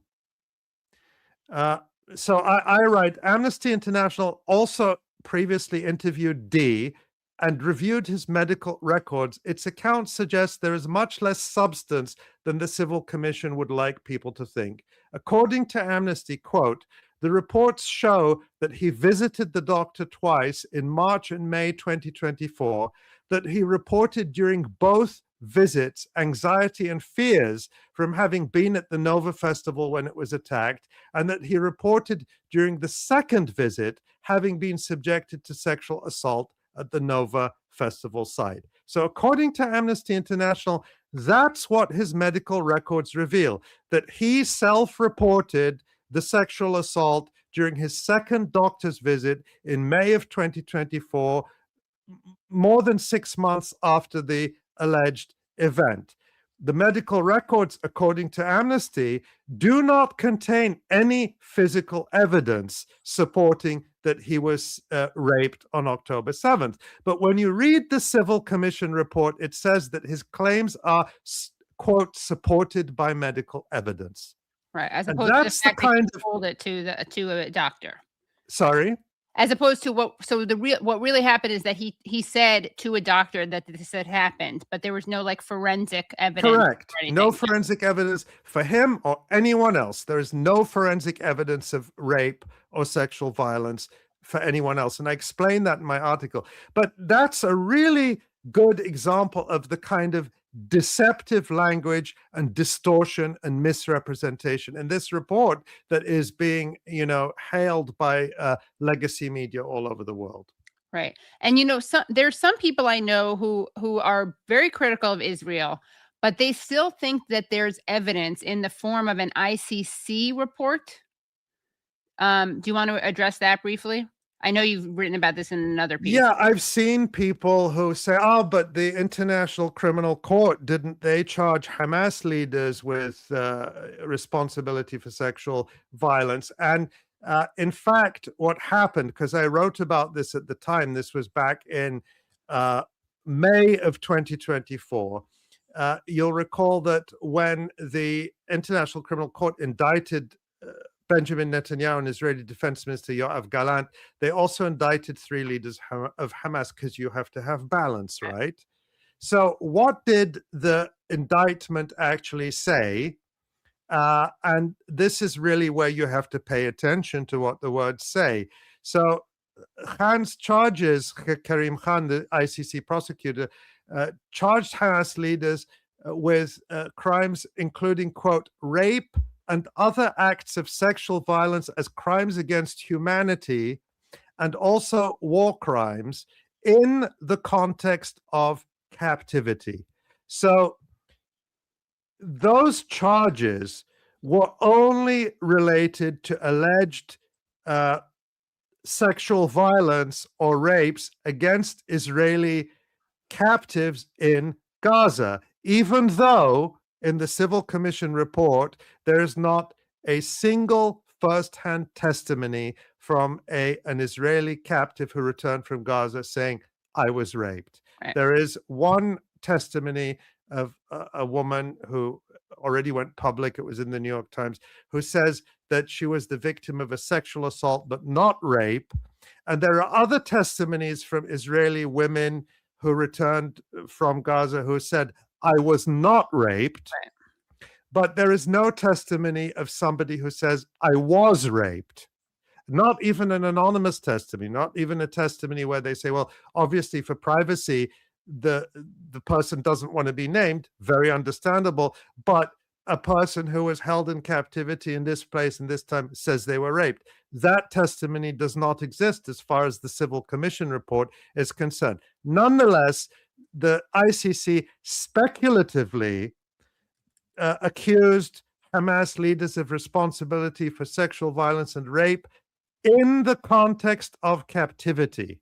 In other words, referring to the Israeli hostages or captives in Gaza, but did not charge any sexual crimes or rapes on October 7th. And in fact, the ICC and the supporting documents, I went through this in my article in 2024, Karim said, he's very explicit. He says there are reasonable grounds to believe that hostages taken from Israel have been kept in inhumane conditions and that some have been subject to sexual violence, including rape, while being held in captivity. Yeah. So that's the only basis for the charge. He then adds, my office also continues to investigate reports of sexual violence committed on October 7th. But to this day, his office has not alleged or charged anyone with any such crime on October 7th. So the ICC does not bear up this October 7th mass rapes narrative. And the reason it's so important, obviously, anytime a rape occurs or it's terrible. No one is, and we don't know if any did, but it's not like we're saying, oh, as long as it didn't occur on October 7th, who cares? No, the point is that it was claimed that there was mass rape committed on October 7th. And the reason that's so relevant is because it was then used directly or indirectly as a justification for the response to October 7th. So it does really matter. The timing really matters. It does matter. And also it matters because the charge that Israel and its propagandists are making is not that somebody somewhere was raped on October 7th. You know, policy. Yeah. They're claiming that this was systematic mass rape as a policy and that it happened all over Israel on that day at countless sites, except that, and again, I discussed this in my recent article, despite there existing thousands of hours of videos and thousands of photographs, not a single one depicts any of these supposed rapes taking place. Not one. All that is laid out in my article with all the sources. Right. And, you know, what's fascinating is that we even have a clip of Jeffrey Gettleman, who was the lead reporter, right, on the Screams Without Words piece, the one that you referred to earlier that the family itself disavowed. And here he is at a panel at Columbia being asked about this piece and being asked about evidence of the rape. Let's take a look at this. I'm sorry, Katie. Which clip? Oh, this is the one. It's at he's on stage with Sheryl Sandberg. I sent it mid while we were streaming. I sent it to you. Yeah. Okay, got it. Thank you. Sorry, I forgot to indicate what it's called. Yeah. I don't want to even use the word evidence because evidence is almost like a legal term that suggests you're trying to prove an allegation or prove a case in court. That's not my role. We all have our roles, and my role is to document, is to present information, is to give people a voice. And we found information. So that he was asked about what evidence there was of rape, and he obviously couldn't defend that or say that because there wasn't any. So then he delivered a kind of like treaty on evidence versus information and roles. Yeah, at this point, this was an event at Columbia with Hillary Clinton and and Sheryl Sandberg, and they were pushing this narrative. But by this time, the Screams Without Words article was already falling apart. The scandal was already in the open, and so you could almost see the sweat on his forehead when he was asked that question. But, is that the standard the New York Times applies when it comes to accusations of Israeli wrongdoing against Palestinians? Oh, our job is not to look for evidence. I'll tell you, Katie, people think that, you can read lies every day on the opinion pages of the New York Times, right? Mm-hmm. Yeah, okay. Many years ago, this wouldn't happen today. The New York Times asked me to write an op-ed. This happened twice, actually. I go back in the archives. We're talking more than 20 years ago. There's 2 op-eds in the New York Times with my byline. Can't believe they let that in there. Wow. Well, I tell you, I remember this was the opinion page where you read lies every day. Right. I have never been through such rigorous fact-checking. Oh, wow. A negotiation over every single word. I mean, it was a battle. You read those op-eds, they don't sound like me. I mean, there may be an echo of me, but this was after they were sort of lawyered and edited to death by the New York Times.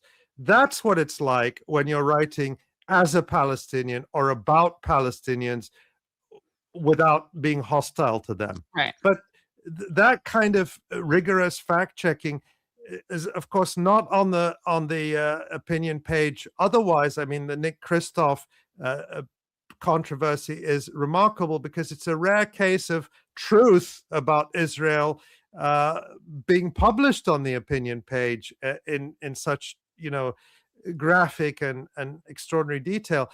But where was the fact checking for Jeffrey Gettleman, and where's the accountability of this supposed newspaper of record? This story should have been retracted. When all they did instead was make these sort of surreptitious edits and changes and notes and additions. And the most scandalous thing they did, I mean, it is just shocking. one of the claims that is in the Jeffrey Gettleman, the original Screams Without Words story from December 2023, is this Israeli woman, this eyewitness called Sapir. And she tells this outlandish, fantastical story. Again, it's just crazy that she was hiding in the bushes and she watched this gang rape of several Israeli women. And then she saw the Hamas members cutting off the heads of several Israeli women and kind of dancing around with their heads. And the obvious question is, okay, so she says this happened. Well, that's not something that can be hidden. Where are the heads? Who are the women? Where are the Israeli police reports about them? Where are their families to say we are utterly horrified by this horrible crime against our families? Where are the memorials for them? This isn't something that can just be concealed. And of course, the Israeli police never managed to find any incident or any circumstances that corroborated this tale. Well, when Jeffrey Gettleman was challenged about that very obvious hole in his story, where's the corroboration? Why didn't you go to the Israeli police and say, did you find forensic evidence? Did you find the heads? Did you find the headless bodies? Did you do DNA testing on them? Did you identify them? That wasn't in the story. So Jeffrey Gettleman got to do this sort of follow-up story in which he has this throwaway line where he said, oh, Israeli police said, yeah, and they found some severed heads. No detail, no further reporting on it. This has not been reported anywhere else.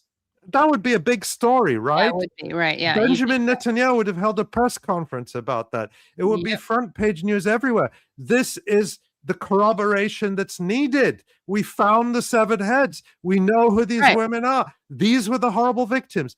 It was just this throwaway line in Jeffrey Gettleman's follow-up story, never mentioned again. And the tell is that Sapir's same story is in the Sheryl Sandberg film, but without the severed heads. Right. So she watched the gang rapes, but now all of a sudden, the most sensational and horrific part of the story would be the Hamas men dancing around with the severed heads. But all of a sudden, the severed heads have disappeared. And Sapir's story is in the Civil Commission report, but again, without the severed heads. Right. But she's still considered a credible witness, even though this main part of her story has just been quietly shelved. I mean, obviously, if they had evidence of that, every single person, like from Dana Bash to Jake Tapper to Hillary Clinton to Sheryl Sandberg, would have all know their names. Yeah, exactly. We'd all know their names. Right. Yeah. So I want to show. I know people have probably seen this, or if you watch me, you've seen this clip. But I think it's worth watching it in real time because it's such a perfect example of how atrocity propaganda works. And usually it's more subtle. It's subtler than this. But here you see Dana Bash, and this is from December of 2024. And you see Dana Bash, December of 2023. You see Dana Bash just basically implicitly argue that because of alleged rapes that didn't happen, that is why it's okay for there to be all these dead civilians. So to extrapolate, it's basically rape, therefore genocide, okay. So here is an interaction between Pramila Jayapal and Dana Bash. Ask you about sexual violence, and it's kind of remarkable that this issue hasn't gotten enough attention globally. Widespread use of rape, brutal rape, sexual violence against Israeli women by Hamas. I've seen a lot of progressive women, generally speaking, they're quick to defend women's rights and speak out against using rape as a weapon of war, but downright silent on what we saw on October 7th and what might be happening inside Gaza right now to these hostages. Why is that? I mean, I don't know that that's true. I think we always talk about the impact of war on women in particular. In fact, I remember 20 years ago, I did a petition around the war in Iraq. Have you said, saying have that, you talked about it since October 7th? Absolutely. And I've condemned what Hamas has done. I've condemned Specifically all against of women? the actions. Absolutely. The rape, of course. But I think we have to remember that Israel is a democracy. That is why they are a strong ally of ours. And if they do not comply with international humanitarian law, they are bringing themselves to a place that makes it much more difficult strategically for them to be able to build the kinds of allies, to keep public opinion with them. And frankly, morally, I think we cannot say that one war crime deserves another. That is not what international humanitarian law says. Okay, with respect, I was just asking about the women, and you turned it back to Israel. I'm asking you about Hamas. In fact, I already answered your question, Dana. I said it's horrific, and I think that rape is horrific, sexual assault is horrific. I think that it happens in war situations. Terrorist organizations like Hamas obviously are using these as tools. However, I think we have to be balanced about bringing in the outrages against Palestinians. 15,000 Palestinians have been killed in Israeli airstrikes, 3/4 of whom are women and children. And it's horrible, but you don't see Israeli soldiers raping. Well, Dana, I think we're not. Okay, so the really, I mean, there's a lot. We all have to suppress our gag reflexes with that one because there's like so much disgusting stuff said. How even by pitiful is Jayapal. it?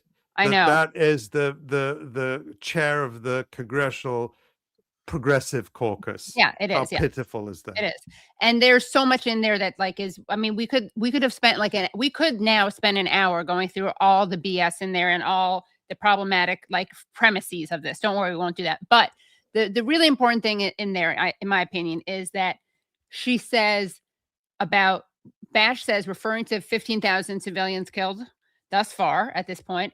And it's terrible, but you don't see Israelis raping Palestinians. So she makes it very clear. We literally do, because unlike the October 7th rapes, there is video of at least one that became public because it was leaked by an Israeli military prosecutor of Israeli soldiers raping a Palestinian. So I don't know when that interview was. If it was before right or after, after it was after. It was before that. It was before that.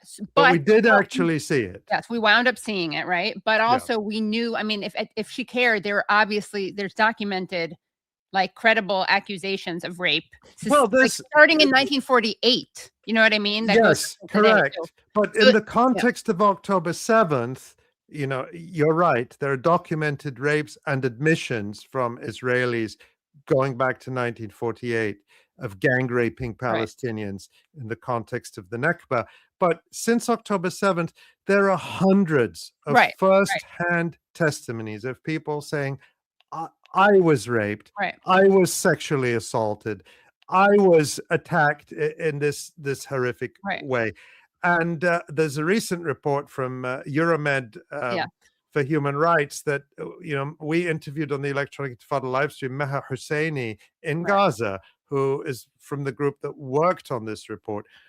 And it's just utterly horrific, documented, corroborated, consistent, and consistent also with what Nick Kristof found in his report. And what Bezalel found, right? But and what Bezalel found, and what human rights organizations, countless ones. But I just bring that up because it's, and also Josh Paul, we know that Josh Paul talked about that from the State Department. He resigned, that there was a credible case of a Palestinian teenager who had said he had been raped by an interrogator, and when the State Department brought that to Israel's attention, they then disbanded the NGO that had helped bring that forward. But what I guess is so disgusting about that is you literally have her saying, I mean, she's kind of like saying the quiet power out loud, which like, oh yeah, it sucks that they're killing civilians, but like at least Israelis aren't monsters. She's basically saying that, right? She's using it exactly how it's intended to be used, to deflect to deflect from and or to justify genocide. And here we have to put it in a bigger context. The Israeli genocide against Palestinians is a colonial genocide. It is a genocide against indigenous people. And so this type of atrocity propaganda has always been part of the colonial playbook. And it's as American as anything. This is where, this was one of the main justifications for lynching, that a black man, this is why Emmett Till was murdered, was because he was accused of looking at a white woman. And so false accusations of rape rooted in deeply racist tropes of black men or brown men being, hypersexual and uncontrollable and desirous of white women. There's nothing new to this. It was used against indigenous people in this country. It was used in apartheid South Africa. When I wrote my book, One Country, I remember researching this. These types of atrocity tales appeared all the time in the white South African newspapers as a way of scaring the white population into continuing to toe the line behind the apartheid government, to keep them in this garrison mentality. So there's nothing new to this. It's just a 21st century version of it. Right. And what's incredible is that, it's one thing I knew that like Dana Bash and Jake Tapper would never retract the stories, because Jake Tapper had on, what's his name? The serial liar, Rami, is that? Rami Davidian. Yeah. So he had him on, right? Like, I didn't expect them because they're such liars. What I did think is that they would at least like pay lip service, maybe just a tweet about any of the stories about the State Taman rape, which was caught on video. Like, I thought just to ass cover, they would pretend that they cared about rape and sexual assault, even it's when not just the rape.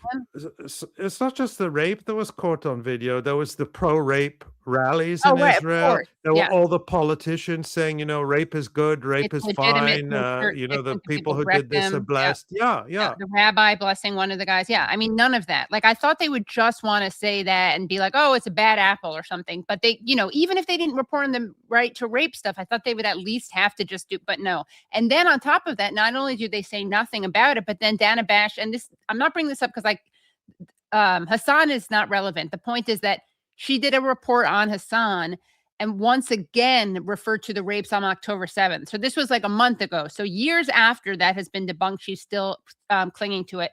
But what's fascinating is that, and this is the thing I didn't realize until I was doing the Gaza Tribunal in Istanbul, is that actually Kamala Harris made an even a bigger atrocity propaganda point. So this is Kamala Harris speaking at the National Association of Black Journalists. National Association of Black Journalists event in Philadelphia. And here she is being asked about October 7th and Israel and its right to defend itself. Done. And we are working around the clock to achieve that end. Stepping back, October 7, 1,200 Israelis were slaughtered, and actually, and some Americans, by the way, in that number, slaughtered. Young people who were attending a concert, women were horribly raped. And yes, so I have said, Israel has a right to defend itself. We would.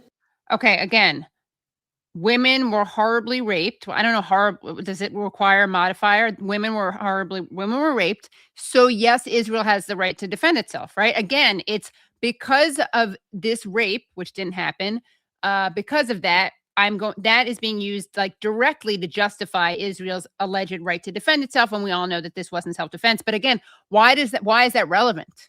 Like, it's not relevant if it's a self-defense thing. That's not contingent on what happens. It's important that people not understand that Palestinians are fighting a war of liberation against barbaric colonialism, armed, financed, supported principally by the United States, but all of Europe as well. Because if people understand that, they would understand that the Palestinian struggle is a just struggle, that Palestinians are fighting a war of liberation that any people would have a right to fight. And so in order for people to try to prevent people from understanding that, you need to demonize Palestinians, you need to claim that they're animals and beasts who can't be controlled, and that Israel is the victim. And that's what Kamala Harris is doing. this is why, people on the left or liberals who say, oh, well, how could people vote for Donald Trump? They said they voted for Trump because of inflation and, jobs and all these sort of valid concerns. But how could they do that knowing everything he's done? Well, how could people vote for Kamala Harris knowing that she and Joe Biden aided, abetted, and justified this genocide? And still to this day, and it was just late last year, I believe, that Pete Buttigieg, that that the Van Jones wing of the Democratic Party is going to be pushing on us very soon. Just less than a year ago, we saw the video was circulating of Pete Buttigieg repeating the lies about beheaded babies on October 7th. This is who they're going to try and push on us. Yeah, it's really disgusting. Ali, how much time do you have? I know we've gone over. How much can I squeeze out of you? I gotta go soon. But, okay. Soon, like what? You're putting me on the spot. I know. And then if you say too soon, I'm just going to cry anti-Semitism or misogyny. So you have double. Can we go another 10 minutes? Yes, perfect. Okay, you came this close to being double canceled. Okay. Well, I wanted to I mean, it's kind of shifting gears, but it actually sadly is pretty related. And that is the question of the the shooting at this Islamic center in San Diego. One second, sorry, because I had excuse me. So as people probably know, let's see, Monday, 2 teenagers shot up the largest mosque in San Diego, at the Islamic Center of San Diego. And in the process, they killed 3 people before reportedly shooting themselves. And in the wake of this attack, the mayor of San Diego, Todd Gloria, was at a press conference. He was confronted by a very audibly upset person in attendance. And I wanted to play this audio. And that's the apologies again, Katie, which that would be 1 second, please. San Diego Mayor Todd Gloria interrupted that one. BO5. Sorry. Got it. Thanks. Sorry, yeah. Your leadership! Our Muslim brothers and sisters have been talking to you for how long? You have to fucking listen to them, Todd. Just like you did with ICE. You were fooled in ICE. You were fooled in science propaganda. And you'll keep doing it as long as it lines your fucking pockets, won't it? Show something. Worse approval rating than a fascist dictator with shit in his hands.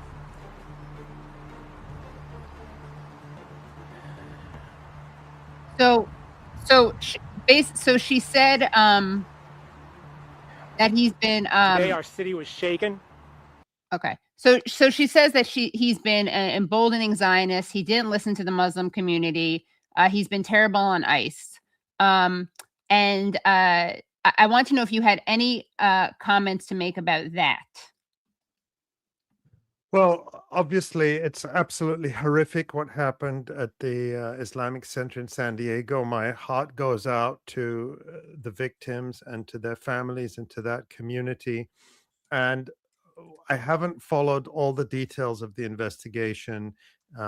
What I read suggested, some of the reporting, even in the New York Times, that this was motivated by hatred. It wasn't random, but that potentially 2 very disturbed young people were involved. One of them was reported to be suicidal, and that they took their own lives. So just a horrific situation.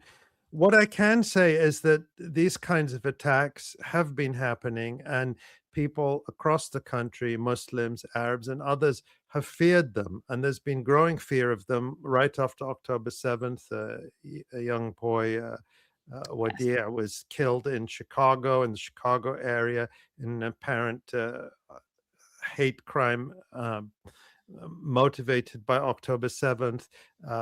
Just a few days ago, people were commemorating. I think it's already been 10 years since the murder of 3 young Muslim college students that was in, you have to forgive me because at this time of the day, after a long day, the shooting when they weren't killed, the 3 Palestinians. No, they were killed. They were killed. 10 years, you said? This was, I think, about 10 years ago. And of course, the students who were injured in Vermont. In Vermont. Right. And these attacks happen. They're not widely reported. Politicians don't jump on them in order to exploit them and to exaggerate fear. And there has been a sense, and I remember this in the Obama years, where there was such a level of anti-Muslim incitement, partly as a way for the right wing to sort of generate hatred against Obama. And Obama almost never pushed back. And this manifested in horrific hate crimes. For example, there was the attack on the Sikh center in Wisconsin. I think that was in 2009. And the attacker there, a racist, probably didn't know the difference between Sikhs and Muslims. Sikhs wear a head wrapping, men wear a head wrapping, and so, oh, these men in turbans, they must be Muslims. And I remember at the time it was utterly appalling that Obama refused to go and visit. And that was because he didn't want the optics of being seen with this community and, being associated with them. So, I blame the utter cowardice going back to the Obama period, at least. Of course, this has been, this violence has been part of, as American as apple pie for many, many decades, but of course was re-energized after 9/11, when, if we believe the official story, former American assets carried out the September 11th attacks. And since then, Muslim, Arab, and other communities have been facing different kinds of organized hatred and violence. Of course, Latinos, people who are immigrants, have faced the violence of ICE, are still facing it. And this is another form of that effectively white supremacist violence that is fueled. Of course, the individuals who carried out this attack are responsible, but they are acting in a social and cultural context which is feeding this hatred. I mean, just one sort of small measure of that people know I'm a big user of social media and of Twitter and X, and it's like the most normal background noise on my mentions all day long, every day, is the most intense, vile, racial, anti-Muslim, anti-Arab, anti-Palestinian hatred. I get called like a goat effer dozens of times a day. You goat effer, your prophet was a pedophile. This is like the background noise. I tune it out. Doesn't bother me. Sticks and stones. I don't care. I just block them. But I'm just saying the fact that I am the fact that I am even used to it, it's so normalized. But this is our culture. Yeah, and Linda Sarsour was on Democracy Now! Today, and she was asked about this mayor who the one who was yelled at by this person in the audience, and she explained that the mayor condemned Palestinian organizers, he condemned Palestinian students. He would never show up to any events led by Palestinian American or Muslims that were related to the genocide in Gaza. And he continued to vilify folks that organized around the genocide. And he is someone who has aligned himself with right-wing Zionists and others. So it's not like this guy directly is responsible for the shooting, but it shows an incredible double standard. That look at the Jewish community, for instance. Let's speak about another mayor, Zohran Mamdani, on May 15th, a few days ago, put out a tweet, a nice tweet. I mean, nice, well done tweet, commemorating Nakba Day with a short video profiling a Nakba survivor, an Palestinian elder living in New York. Right. And that was significant. I have criticisms of Zohran Mamdani, many people do, but this was really an unprecedented gesture if you know the history of New York and the politics of its mayors when it comes to Israel. and the backlash he is facing from the Israel lobby and saying, how could you do this? It's anti-Semitism. So it's like one mayor in like 100 years humanizes Palestinians and their history, and it's the end of the world. Whereas every previous mayor is marching in the Israel Day parades, flying to Israel every 5 minutes. It's just, it shows how out of the ordinary it is in American political culture to humanize Palestinians. And even Nick Kristof, who put forward these these well-documented stories of Israeli sexual violence against Palestinians, still had to pad it with, acknowledgement of the false rapes, false October 7th rape claims from Israel. Right. Even he couldn't just say, this is what happened. This is what, these Palestinians said happened to them. It still has to be couched and surrounded in, Israelis are victims too. Yes. Well, I wanted to really quickly, we'd be totally remiss if we didn't show how Sean Hannity reported on this incident. This is a clip of Sean Hannity, and this was a clip that was released after the fatal shooting at the mosque. Director, I know a lot of pastors, I know a lot of rabbis around the country. Without exception, they have all upped their security level to the highest levels they've ever had to before. Why does it appear that churches and synagogues are being targeted like never before? Because these people are pure evil. These people wish to target Americans based on their faith because they are intolerant of the way America operates. They are jealous of the American democracy that we have here, and they choose to be cowards and target us from afar based on our institutions and our houses of worship and our faith. And that's what separates America from the rest of the world. And President Trump has made that abundantly clear. They're targeting us because they think they can, but they're the actual weak ones. And they're the ones that we're arresting in record numbers, and we're going to continue to do so. We are not going to tolerate any acts of violence whatsoever, especially terrorist act of violence based on radical ideology and misplaced faith. So I don't know how that story, how that question is asked after a story about a shooting of a mosque. I don't know either. Yeah. And what can one say? I don't think we can add anything, really. Yeah. Yeah, it's just awful. Well, Ali, thank you so much. I cheated. I kept you on longer than 10 minutes, although I didn't even realize that because it was 10 minutes. It was 11. I'll give you that 3 minutes. 11. Yeah. Thank you. Yeah, thank you. It was a pleasure. Thank you so much. Thank you so much, Katie. Thank you. Have a great night. Thank you. Okay. Great. Bye. So I have to read a tweet that Ali wrote because I can't take advantage of his generosity. He had to leave, but I do have to show this amazing story. So I don't know if people know about this, the famous Cars for Kids. There's been this controversy. So Ali posted about this incident. Let's see, Brad. This is the what number is this? It's on screen, Katie. Oh, thank you. Okay. All right. So for years, the charity Cars for Kids misled people. It raises money for needy children in the U.S. when in fact the money went to a pro-Israel group, in quotes Israel, using it to send not so needy Jewish youth to the Zionist genocide colony on indoctrination junkets and bought $16 million buildings there. Okay, let's take a look at the screenshots, please. Cars for Kids primarily funds a New Jersey-based Jewish organization, URA, which provides programs including an adult matchmaking service, trips to Israel for teens, and summer camps in New York. The judge wrote, the only program in California that Cars for Kids sponsored was a promotional giveaway of Cars for Kids branded backpacks, she found. Judge Apkarian said that Cars for Kids had 30 days to stop broadcasting its ads in California.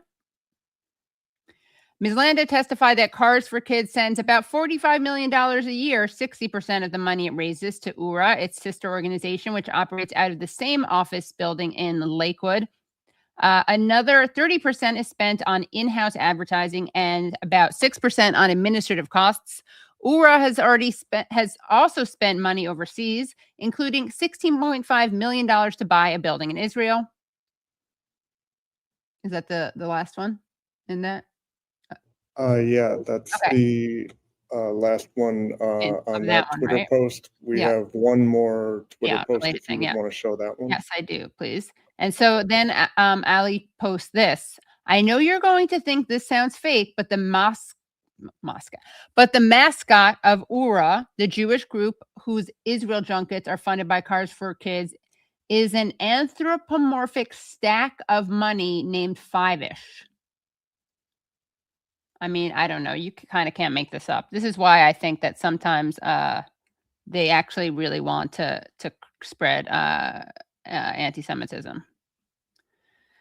But anything. Also, just have some quick updates. By the way, please like the stream. Like less than half. I really have to start chiding you more because less than half of you have liked, and that is not okay at all. So please do like the stream. And what else? I have some updates for you guys also. Let's see. So Margaret Connolly, remember we interviewed her. She was here not last weekend, but the weekend before. She is the doctor from Sligo, Ireland. She was on the flotilla. Her sister is the president of Ireland. She's been kidnapped along with other people on the flotilla. They actually just wrote up our interview on current affairs. So as people know, she's on the latest version of the Global Samud flotilla, which has been sailing to Gaza. And over the past 2 days, the Israeli military intercepted the entire flotilla, boarding its vessels approximately 250 nautical miles from the coast of Gaza in a blatant act of piracy. And Dr. Connolly, along with many other volunteers from around the world, is now a political prisoner in Israeli custody. And so make sure if you haven't already watched the interview that we did with her, you'll definitely want to, because she's just a very inspiring person who really connects what is happening in Palestine to colonialism in Ireland. So it's wonderful. And what else? Also, Israel has sanctioned. Let me just see. Do we have this in 1 second? Israel. Okay, yes. So some more updates. Israel has sanctioned the organizers. Freudian slip. Okay. The U.S. has sanctioned the organizers of the flotilla. That's also something very important that we need to talk about. What else? We also should update you that, this is really fascinating. They're as entertaining as that Cars for Kids story is.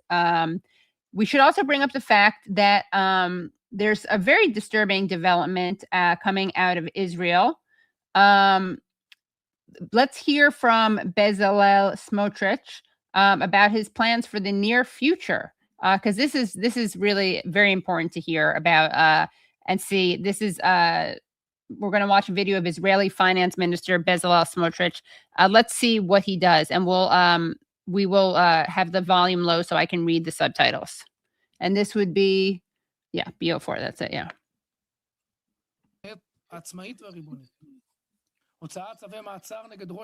1 second. Sorry. Let me, I'm reading a message from someone. Yes. Okay. And then we're going to be playing a preview of something else that's coming out on Patreon, but let me just play this. Okay. So this is Smotritch. Ready? They are trying to harm us as the Prime Minister and Minister of Finance of the independent sovereign state of Israel. Arresting the Prime Minister is a declaration of war. Arresting Tzvi against the Minister of Defense and the Minister of Finance is a declaration of war. And, sorry, 1 second. And we will fight back with a vengeance. I am not a humble Jew. Now the Palestinian leadership started a war, and it will receive a war. from today, any economic or other goal that I have the power to harm within the framework of my wait, these are not actually viable subtitles. Do we have another thing from this? If not, I'm just not going to play it because they're not correct. Sorry about that. All right, we're going to have to cut this out. 1 second. Sorry, I'm trying to do some segments that I didn't have time to get to with our guests, so that will definitely 1 second.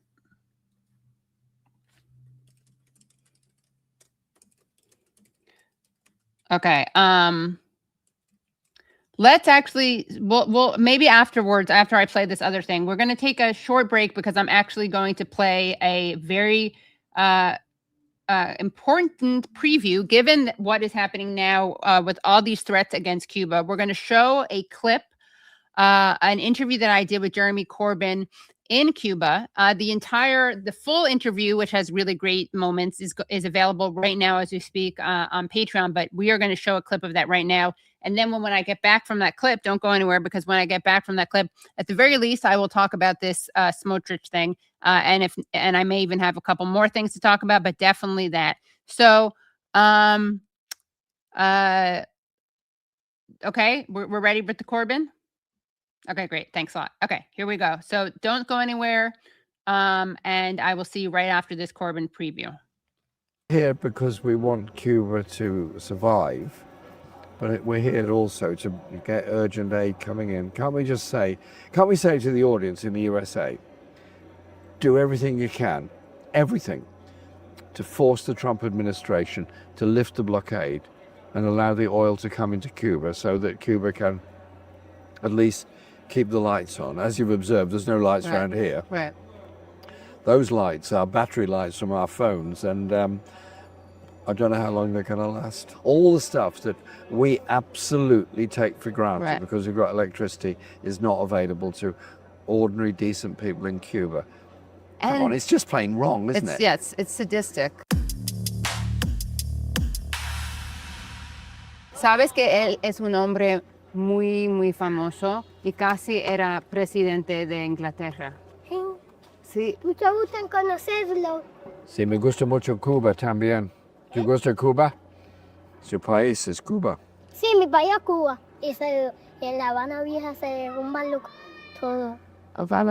En La Habana Vieja, en Cuba se derrumban los balcones. Tengan mucho cuidado. Wow. It's the secret between us. Okay, yeah. Keep it to. Yeah. We can ask them some questions. And just keep that information to ourselves, please. Los vagones se derrumban. Ah. Se derrumban. Mucho cuidado. Oh, okay. Okay, vale, gracias. Gracias. What is it? What a location! Here we are. What a location! Yeah, we're Old town of Havana. Yep, and Simon Bolivar behind us. Exactly. And this is Benito Juarez house here. Yes, and we have. ¿Cómo te llamas? Yadiel. ¿Cómo? Yadiel Emilio Rojas Farbello. Yadiel. Wow. Okay. Emilio Rojas Farbello. Yadiel. Soy Jeremías. Rojas. That's Katie. Yeah, sí. Me llamo Katie. Jeremías. Jerónimo. Y soy Katie o Katy o Catalina. Sí. Habla inglés muy bien. Where did you learn English? In America. Oh, you live there? Yeah. For how long? Like 2 years. Wow. What do you think of America versus Cuba? Otro hello. Otro hello. You like there? Yeah. How come? You like Cuba? No, you like Cuba or America? Oh, you like here. Okay, I thought you said there. Yeah. Viva Cuba. Viva Cuba, yeah. Where do you live in America? Miami or New York? Florida. Okay. In Iowa. Whoa, Iowa. Those are really It different. gets cold in Iowa, doesn't it? Oh, wow. Hello, my friend. Tú también minus hablas what? inglés. Minus 20? Hola, amigo. Hola, amigo. Hello, my friend. Okay. Hello, my friend. Hello, my friend. And what's your name? It's lovely to talk to you. Ashley? Nice to meet you.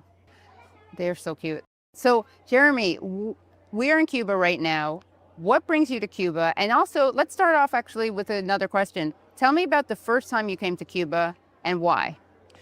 Well, I've been involved with supporting Cuba for a very long time because I've always been impressed with the way they had the revolution of '59, finally got to Havana, and then 6 months later, the US started sanctions against Cuba. Then we had the Bay of Pigs, then we had the Cuban Missile Crisis, and ever since then, Cuba's been under sanctions. But I remember following, as best one could, the Cuban Revolution in the late 50s. My mum read it very carefully insofar as it was reported in the British papers. And I remember the time when Fidel finally made it into Havana. She came up to my bedroom, woke me up to say, "Fidel's in Havana." Oh my God. How old were you? I would have been 10. Wow. And at that point, were you interested in already? Interested? No, I was, the thing I was interested in school was geography and history, not much else. Okay. So I knew exactly where Cuba was. I knew what it produced, and so on and so on.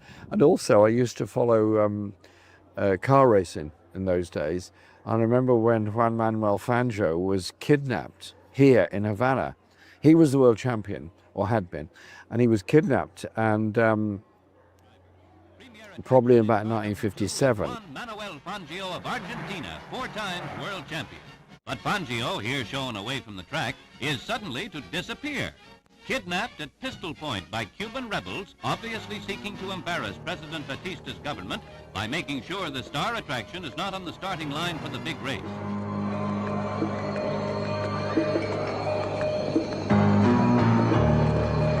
Movimiento 26 de julio. No conozco. Esto es un secuestro. Acompáñeme. Because they wanted to make a point. There was a car race in Havana, so they thought they'd sort of promote the revolution. But apparently, he got on very well with the people that kidnapped him, and they had a lovely chat for a couple of days, and then took him back to his hotel. I didn't even know about that. To be honest, I don't know a lot about car You don't know a racing, lot about Fangio, do you? No, I was going to say, so I don't even know who that is. You don't even know the name. No. Juan Manuel Fangio. Okay, I will look him up. Check him out. All right, Check will it do. out. It's the governor of Oaxaca that donated the house here to be a center for Mexico. And wasn't Mexico at one point the only country that supported Cuba? Yes. Mexico supported Cuba from the very beginning, and also, of course, provided the jumping off point for the Grandma. Right. The Grandma sailed from Mexico to Cuba, and ever since then, the Mexican relationship with Cuba, almost irrespective of the Mexican government. It's not up to us to decide the future of Cuba, and that's a problem that the left have all around the world. The left get involved in solidarity with different countries. Good. Right. But solidarity means you support people on their terms, not yours. Right. And so if the demand of the Cuban people is that we raise money or resources for solar panels, so be it. That's what we'll do. The other question to put to Trump, which nobody seems prepared to do, is what does he actually want Cuba to do? What is the demand on Cuba? Cuba isn't occupying anywhere. Cuba isn't threatening anybody. Cuba's big crime is being a threat of an example. The only country in the whole of the Americas, the whole of the Americas, that has universal free health care for all its citizens. Nowhere else does. Right. And has the highest literacy rate in the whole continent. Right. Well, that doesn't come from nowhere. That's come from a determination to achieve social justice. Right. I like, the threat of another example, like of another way of life or another world is possible. Yeah. Yeah. So can you talk about the history of interventions vis-a-vis Cuba and the USSR? After the revolution of '59, Cuba then appealed to support elsewhere. The US started the blockade, so they went to the USSR and they got political support, and that ended up eventually with Cuba joining Comecon and became part of the economic system of the Soviet Union and Eastern Europe. And that had a big effect on the economic and social thinking in Cuba. Cuba also saw itself as very much a leader in political thinking across Latin America. So the famous speech made by Fidel at the Ponte del Este Americas conference in 1962 was important. His contribution to the UN were important. He was asserting something very different from what had been asserted by the Soviet bloc before. He was asserting a sort of third world independence movement, as it was called in those days. Hence the deployment of Che Guevara, both to the Congo, which didn't work out particularly well, and then he later went to Bolivia, where of course he was eventually murdered. And I remember going to Bolivia, it would have been about a year after he had died, and then in the place he had died, people were still talking about him. The peasant people were talking about him. We're here because we want Cuba to survive, but we're here also to get urgent aid coming in. Can't we say to the audience in the USA, do everything you can, everything, to force the Trump administration to lift the blockade and allow the oil to come into Cuba so that Cuba can at least keep the lights on. As you've observed, there's no lights around here. Right. Those lights are battery lights from our phones, and I don't know how long they're going to last. Yeah, well, but you see, it's beautiful, this darkness, but and we're enjoying it. But just imagine, you'd come home from work, you get home, like 6, and then by 7 o'clock it's dark, and there's a power cut, and that's it. And not to mention how it's a death sentence for some people. There's no cooking, there's no television, there's nothing. But also no dialysis, right? Dialysis can't happen, anything else. All the stuff that we absolutely take for granted because we've got electricity is not available to ordinary, decent people in Cuba. Come on, it's just plain wrong, isn't it? Yes, it's sadistic. And it's also a testament, though. I mean, the fact that there aren't constant, riots in the streets, despite this, I think is a testament to the strength of the Cuban people.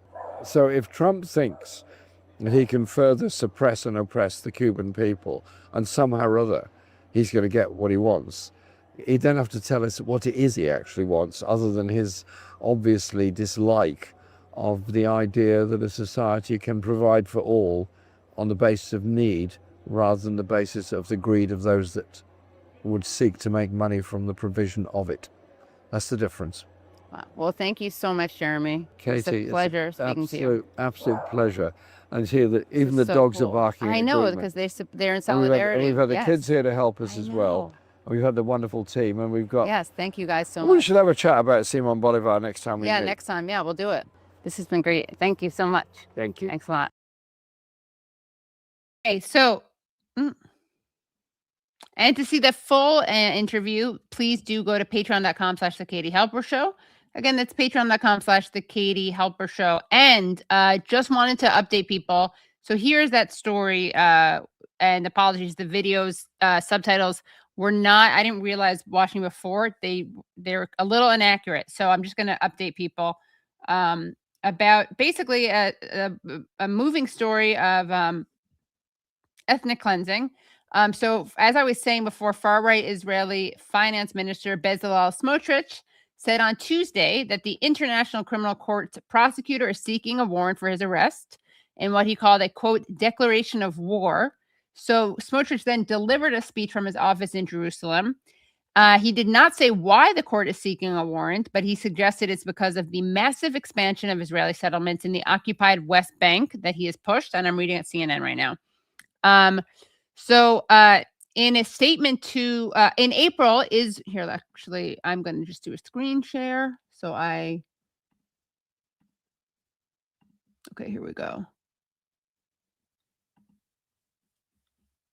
Okay. Where am I? In a speech delivered from his office in Jerusalem, Smotritch did not say why the court is seeking a warrant, but he suggested it's because of the massive expansion of Israeli settlements in the occupied West Bank that he has pushed.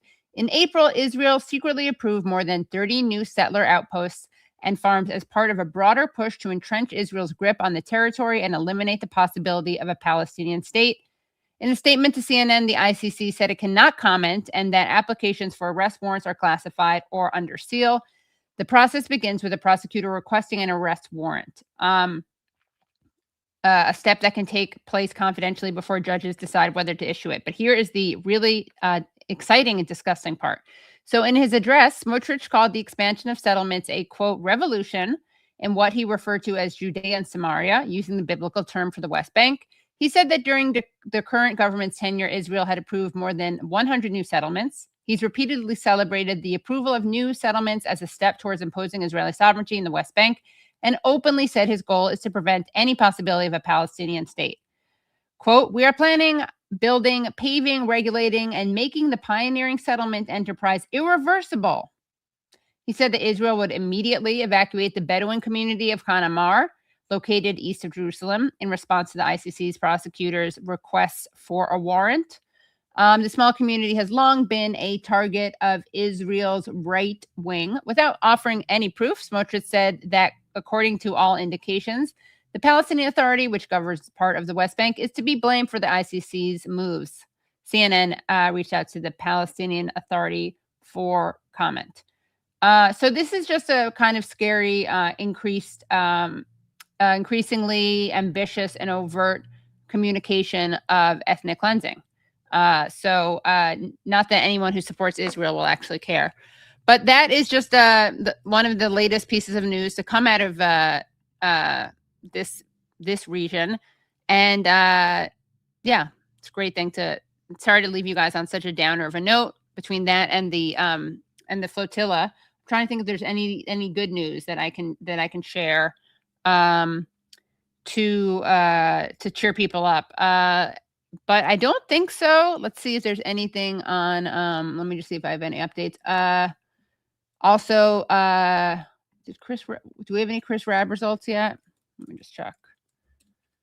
Where are we in that? I don't know. Do we have any updates? No, I don't think so. All right. Hopefully we'll have some updates soon about the elections. And Alice Stanford is coming in first place. So far, it's not been won, but she's ahead. How is this woman ahead? Because APAC people, mostly mail-ins, Charlotte says. So Charlotte, does that mean we should be optimistic? Do we think maybe Rab will pull ahead? I guess we'll have to leave you guys curious, but it's not looking good yet. All right. Well, I think that's all. Brad, is there anything else I have to say? Brad, can you come on, say hi, put me in a good mood? I'm going to be in a good mood if I say hi to you. And also I'm going to grab you-know-who because, sorry, I was very flustered and here, we got to show you. Brad, if you don't want to come on, I can just, oh, okay, great. You're there. And let's see, we have Empire VR01. In the 90s, I worked for Boeing St. Louis F-15 Avionics. Boeing built 25 F-15s for Israel. The F-15I, all were built to carry and deploy American nuclear weapons, not mythical Israeli nukes. Right. Yes. Okay. Thanks for that. And thank you so much, Sabir Hamdan and Stratford International. Keep up the good work. Let's keep going. Absolutely. Yes. And there was a really nice comment that but he could still pull through. Rab. There's a really nice comment. Oh, Bucky's tired. Katie is a very serious journalist and she works very hard. That's nice. But this is the part that I like. Bro Ali smashing it. Smashing it. He's tired. All right. We're both tired, right, Bucks? All right. I think that's about it. We will see you Friday probably. I have to pick his eye stuff. I hope you don't. Oh, yeah, right. He doesn't mind. I hope people enjoyed that Corbyn preview. Thank you very much for that editing, Ryan. It was a very right, and it was a very challenging edit because of the light issue. Yes, we did not fake excellent job. That was excellent. We didn't fake that. And And that would have been funny if we actually had really good lighting and we actually made the lights like dim so it looked like there was a power. What, by the way, trying to fake the moon landing or something? And by the way, that night there was no electricity except for like at the hospitals and in the hotels, and that's because they prioritize the hospitals. And the reason it's on the hotels is not because Cuba prioritizes hotels, but because they are some of them are privately owned, so they get like exemptions from in terms of getting oil, getting petroleum, petrol. Oh my God, he's so tired. So, but what was interesting is that like we walked home in the absolute dark, and I didn't like for a second feel afraid. Because you felt more afraid when you got to Miami. Yeah, and I should have, because they held us, obviously, as people know. Yeah. And I think that's it. So this was a great show. Thank you so much to Ali, and thank you so much to Dr. Gerald Horne. I was saying earlier, Dr. Horne is one of the smartest people I know. It's ridiculous. He's written over 40 books. I meant to ask him about his work habit. Yeah. Just his knowledge and the way that he can just seemingly, you can bring up most anything. And it's like he gives a dissertation that I'd be lucky to be able to like prepare if I was working for like a year to prepare it. You know, he doesn't just have a PhD in history, he has a JD. So I don't even know what that is. A law degree. Wow. Look at this boy. Okay. So anyway, Katie has the best hair, not only in podcast world, but in the whole journalism universe. Thank you. Bucky has great hair too. It kind of bleeds together. I know. Now. Yeah. Look how tired he looks. Yeah. All right. I'll put you down my lap, Bucks. Anyway, well, thank you, everyone. Thank you to our guests. Thank you, Brad. Thank you, Charlotte. Thank you, Ryan. Thank you, Nate. Thank you, Phantomus Fanta. And Charlotte just wrote regarding Rab, he can still do it. Yeah, he can still do it. Yeah. And if he does win, it's because he came on the Katie Halper show. And if he doesn't win, it's despite coming on the Katie and I think that AIPAC knows that they're on borrowed time in terms of like the grift that they run, where they can just like flood the airwaves with millions of dollars, and like gullible people will either believe it or other people won't turn out or something.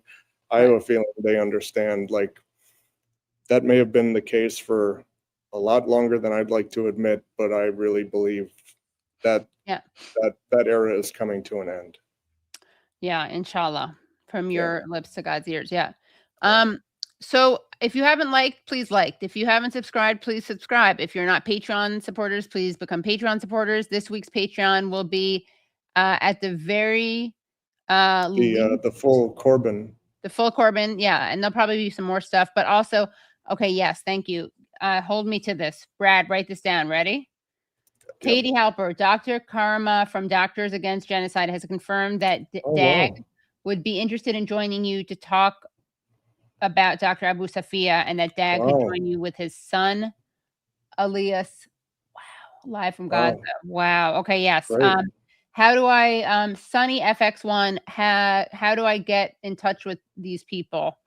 Not sure how to. I would say, Sunny, Sunny, there's Brad's private. I'm going to give you Brad's number, home address, a list of my fears. A list of his allergies, and sign. I mean, I would think that Sunny, if this is something that you're involved with, you know, emailing the show email address. Yeah, which is what? Do you remember what that is? Is that the email that people can write you at, Katie? I have a if you go to the katiehalper.com, I think there's like a contact form. Hold on. And that goes to my, hold on. Right? That's how people, or you can write in the Patreon.